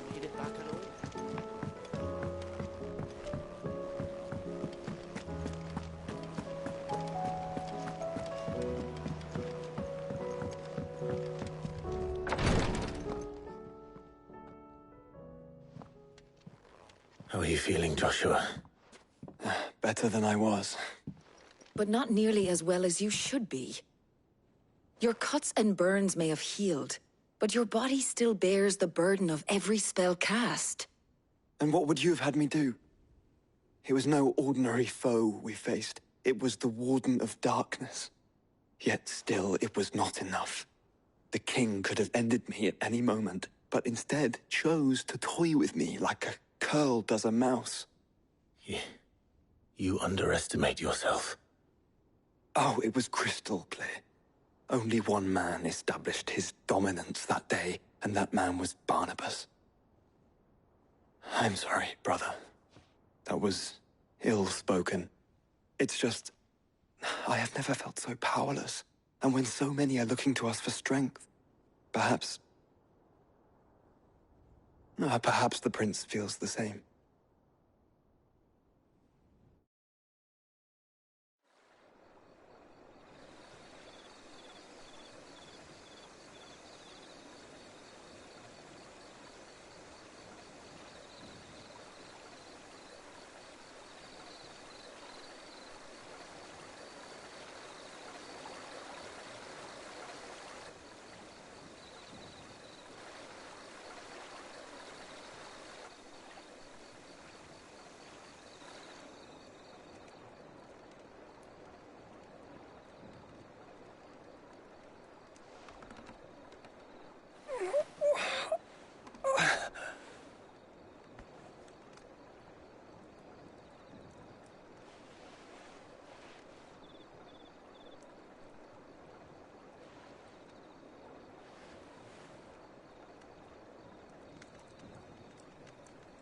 What is this place?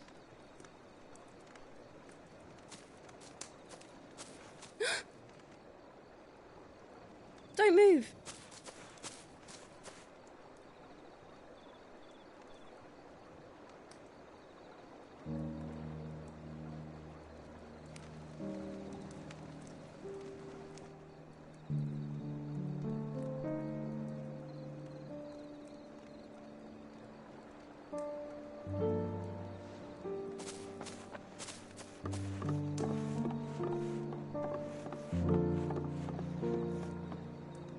Here, it's fresh from the well.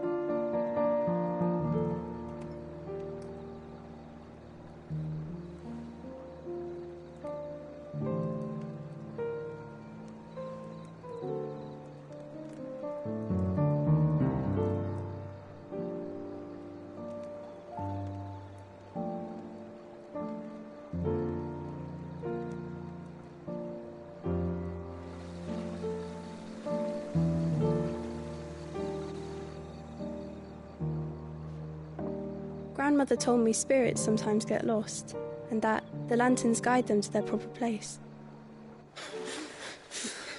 I set one on the river for her when she passed away.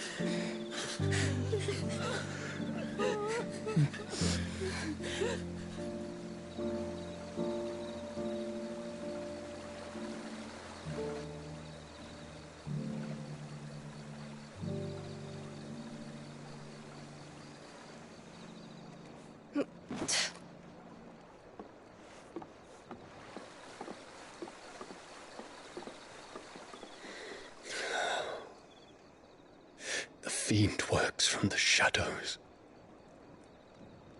Was it you who guided my hand then, Ultima?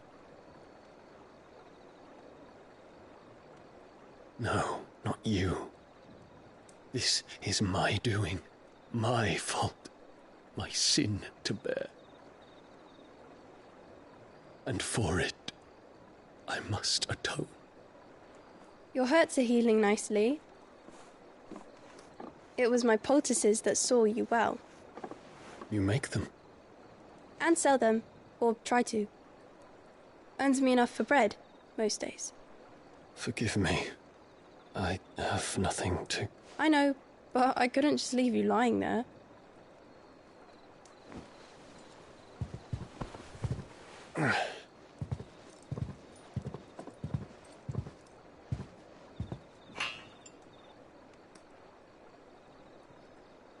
You're going then? Of course. I'm healed. Thanks to you and your poultices. Will you promise to come back and visit?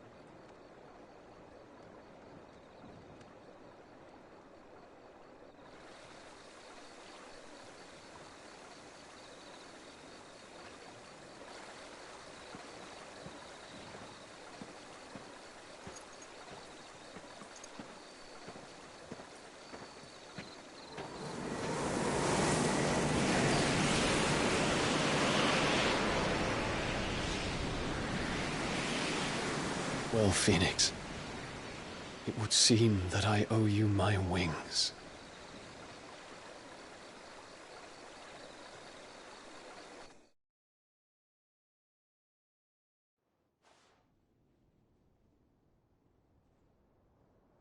Perhaps he can find an answer. You will be returning to Waloed soon, I gather. I see no reason to wait. Then neither do I. I can think of a few, but I doubt they'll stop you. You will take your medicine. Of course, Lady Daya. Set on leaving already, are you? How long will it take us to get back to Ash? Dunno, about the same amount of time it took us to get here. Maybe less, if your uncle can find someone trustworthy to patch up the Enterprise. All depends on where we're putting into port, mind. Yes. It's not as if we can put ashore wherever we choose. We have to assume that the whole of Ash is hostile, and that we'll be attacked on sight. Then we must find a place they won't think to look. And I have an idea who might know of one. The Professor! I'll go and tell you coming. While you're plotting our course, I'll be in the shelves with your lawsman. I wish to pick his brains about Ultima. Then I'll talk to Karen about supplies for the journey. They may not be easy to come by in Ash.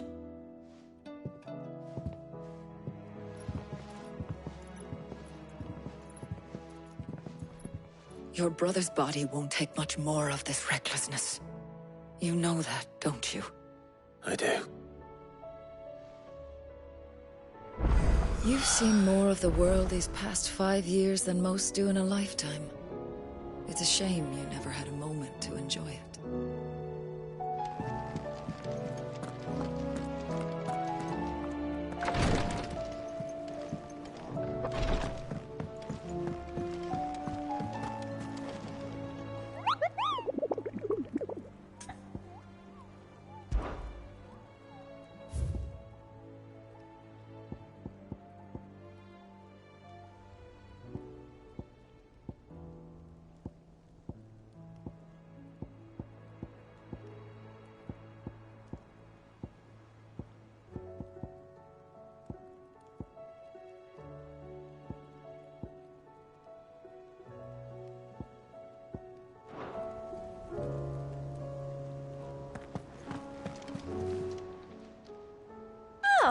I wasn't expecting you back so soon.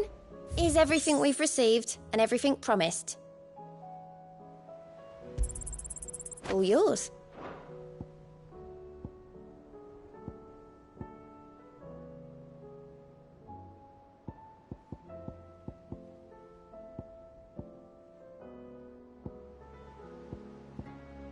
All done?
I still say it were a compliment.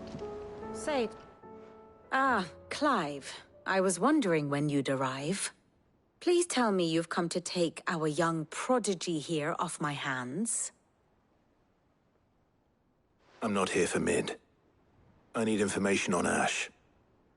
Then why not ask Molly if you can look in one of her ovens? Go on. As soon as the Enterprise is ready, we'll be setting out for Drake's Spine. And we're going to need a safe place to land. Preferably one that won't see my ship blown to shit and splinters. If it were that easy, do you think Waloed would have resisted invasion for so long? Very little is known of Ash, and the information we do have is spotty and outdated. We have the good King Barnabas to thank for that. Waloed's borders have been closed to outsiders since the day he seized the throne. If there is anywhere safe to land, You won't find it on my map. Then tell us what we will find. I'm sure you know better than we do. But no splinters. All right, if it will get you out of my hair. But interrupt me, and it's over. Understood?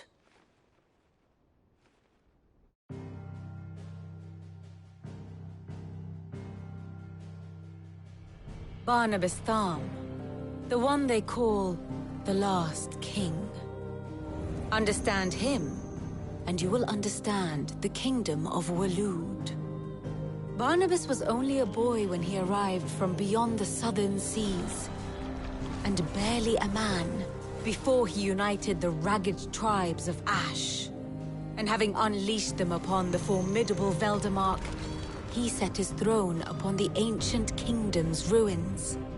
The victory sent shockwaves around Valisthea, tales of Odin's might spreading through every court, parlor, and drinking hole in the realm. Note that this was in the year 843, and that the king still sits upon his throne some 40 years later, quite untouched by time. Waloed's recent inaction left many wondering if Odin had lost his appetite for war. And yet here we are. The Einherjar was committed to the fray, a bold declaration of intent. Orcs swarm around Drake's Fang, and throngs of Akashic haunt Canva's streets. Though how precisely the havoc they wreak serves Waloed remains unclear. Regardless, if the order to attack truly came from King Barnabas, then one thing is certain. Waloed has achieved the impossible, and made bedfellows of beastmen and the ether-addled alike. All of which is a roundabout way of saying that you will be in unknown territory when you set foot on Ash. Much of the continent has already been lost to the Blight, and what few ports remain will be fiercely guarded. And that is to say naught of its natural defenses. Offshore currents will cast an ill-equipped ship out to sea one moment, and dash it against the rocks the next. But then the Enterprise is anything but ill-equipped, and Mid has made land there before. Now, if only there were someone with an intimate knowledge of the Shadow Coast, and where a daring gentleman might put ashore.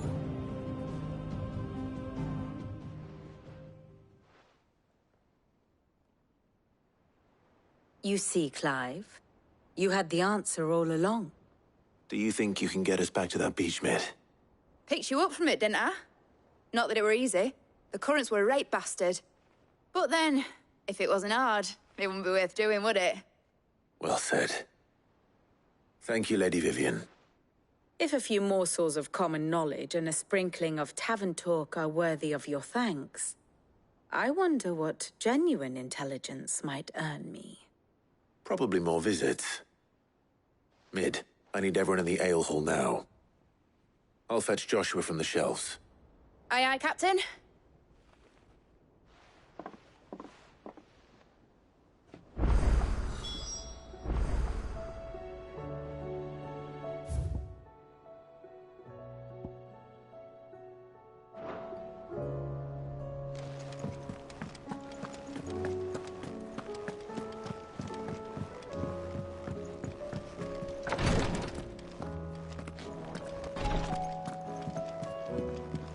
Please, Your Grace.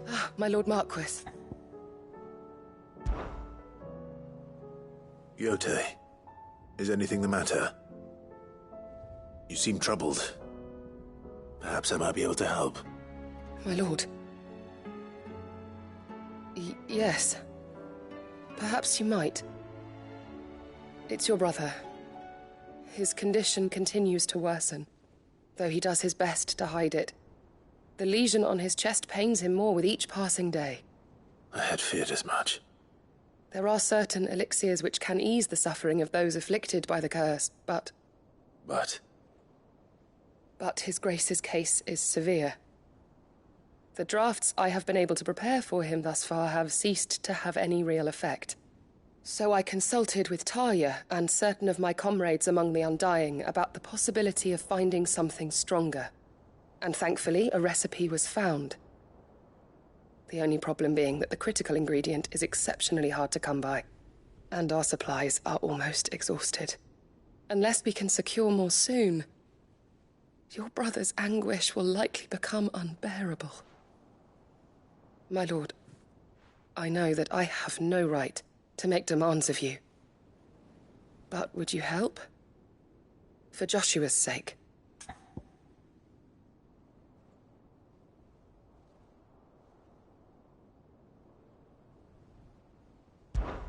For Joshua? Anything? Thank you, my lord. So, what is this critical ingredient? A rare herb by the name of stonerwort. It grows only where the ether is densest. The vigor it stores in its stems helps to counteract the curse. We discovered a patch near the aqueduct in Rosaria. But alas, yet more ether has erupted from the earth there recently, leaving the whole area flooded. The search continues for a new source. One that we might reach without being turned. So it's only that you can't reach it? The stonerwort itself is unharmed by the flood? Well, yes, but... Then I shall go in your stead. But, my lord... You've yet to find another source, correct? So for now, the aqueduct is our best hope. Besides, I'm a dominant. The ether can't hurt me. Well, if you're sure, my lord. Stonerwort is easily identified by its blood-red blooms. Search around the aqueduct, and you're sure to find some soon enough. I shall remain here and prepare the other ingredients.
Good girl. Run like the wind.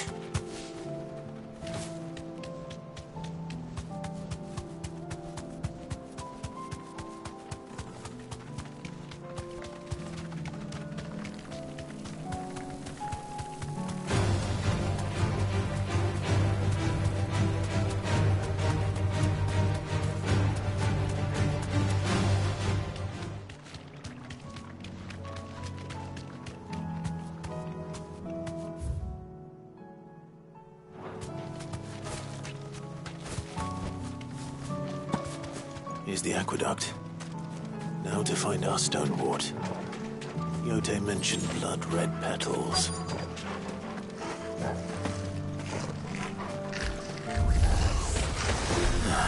Just my luck. Well, I won't be picking anything till they're gone. There's only one thing for it.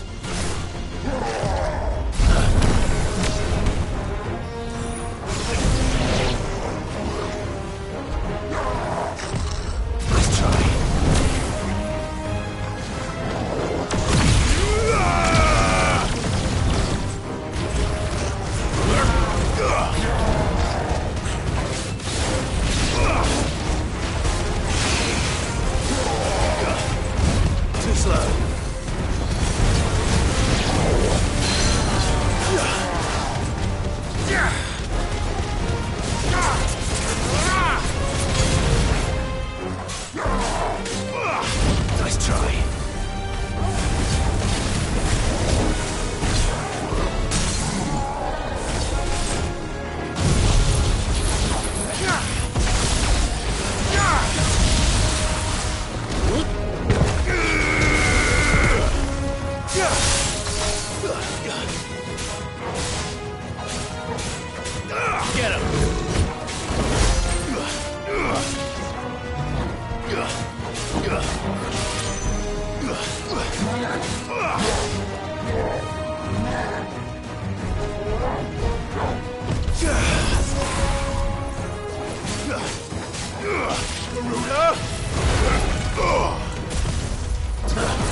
is. Better collect as much as I can before reinforcements arrive.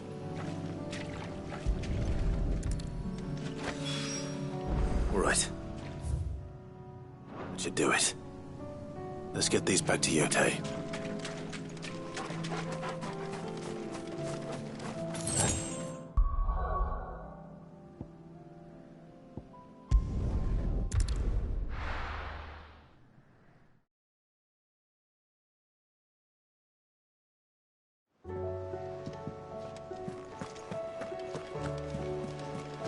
Covered in nicks and lumps. The lot.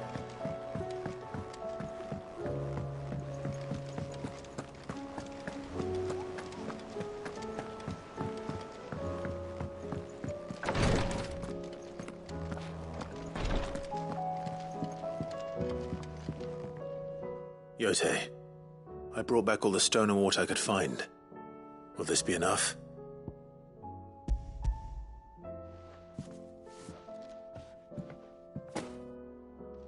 Yes, my lord. Thank you. I'm sure it will serve us until we can find another source. I'm very glad to hear it. You and His Grace are very much alike, you know. You think only of how you might help others, and never of the danger to yourselves. No more than you have minding my brother. You've risked a lot for him, and I thank you for it. I am honored that you should say so. But I beg you, my lord, do not give too much of yourself for the sake of others. We could not afford to lose you. I'll keep that in mind.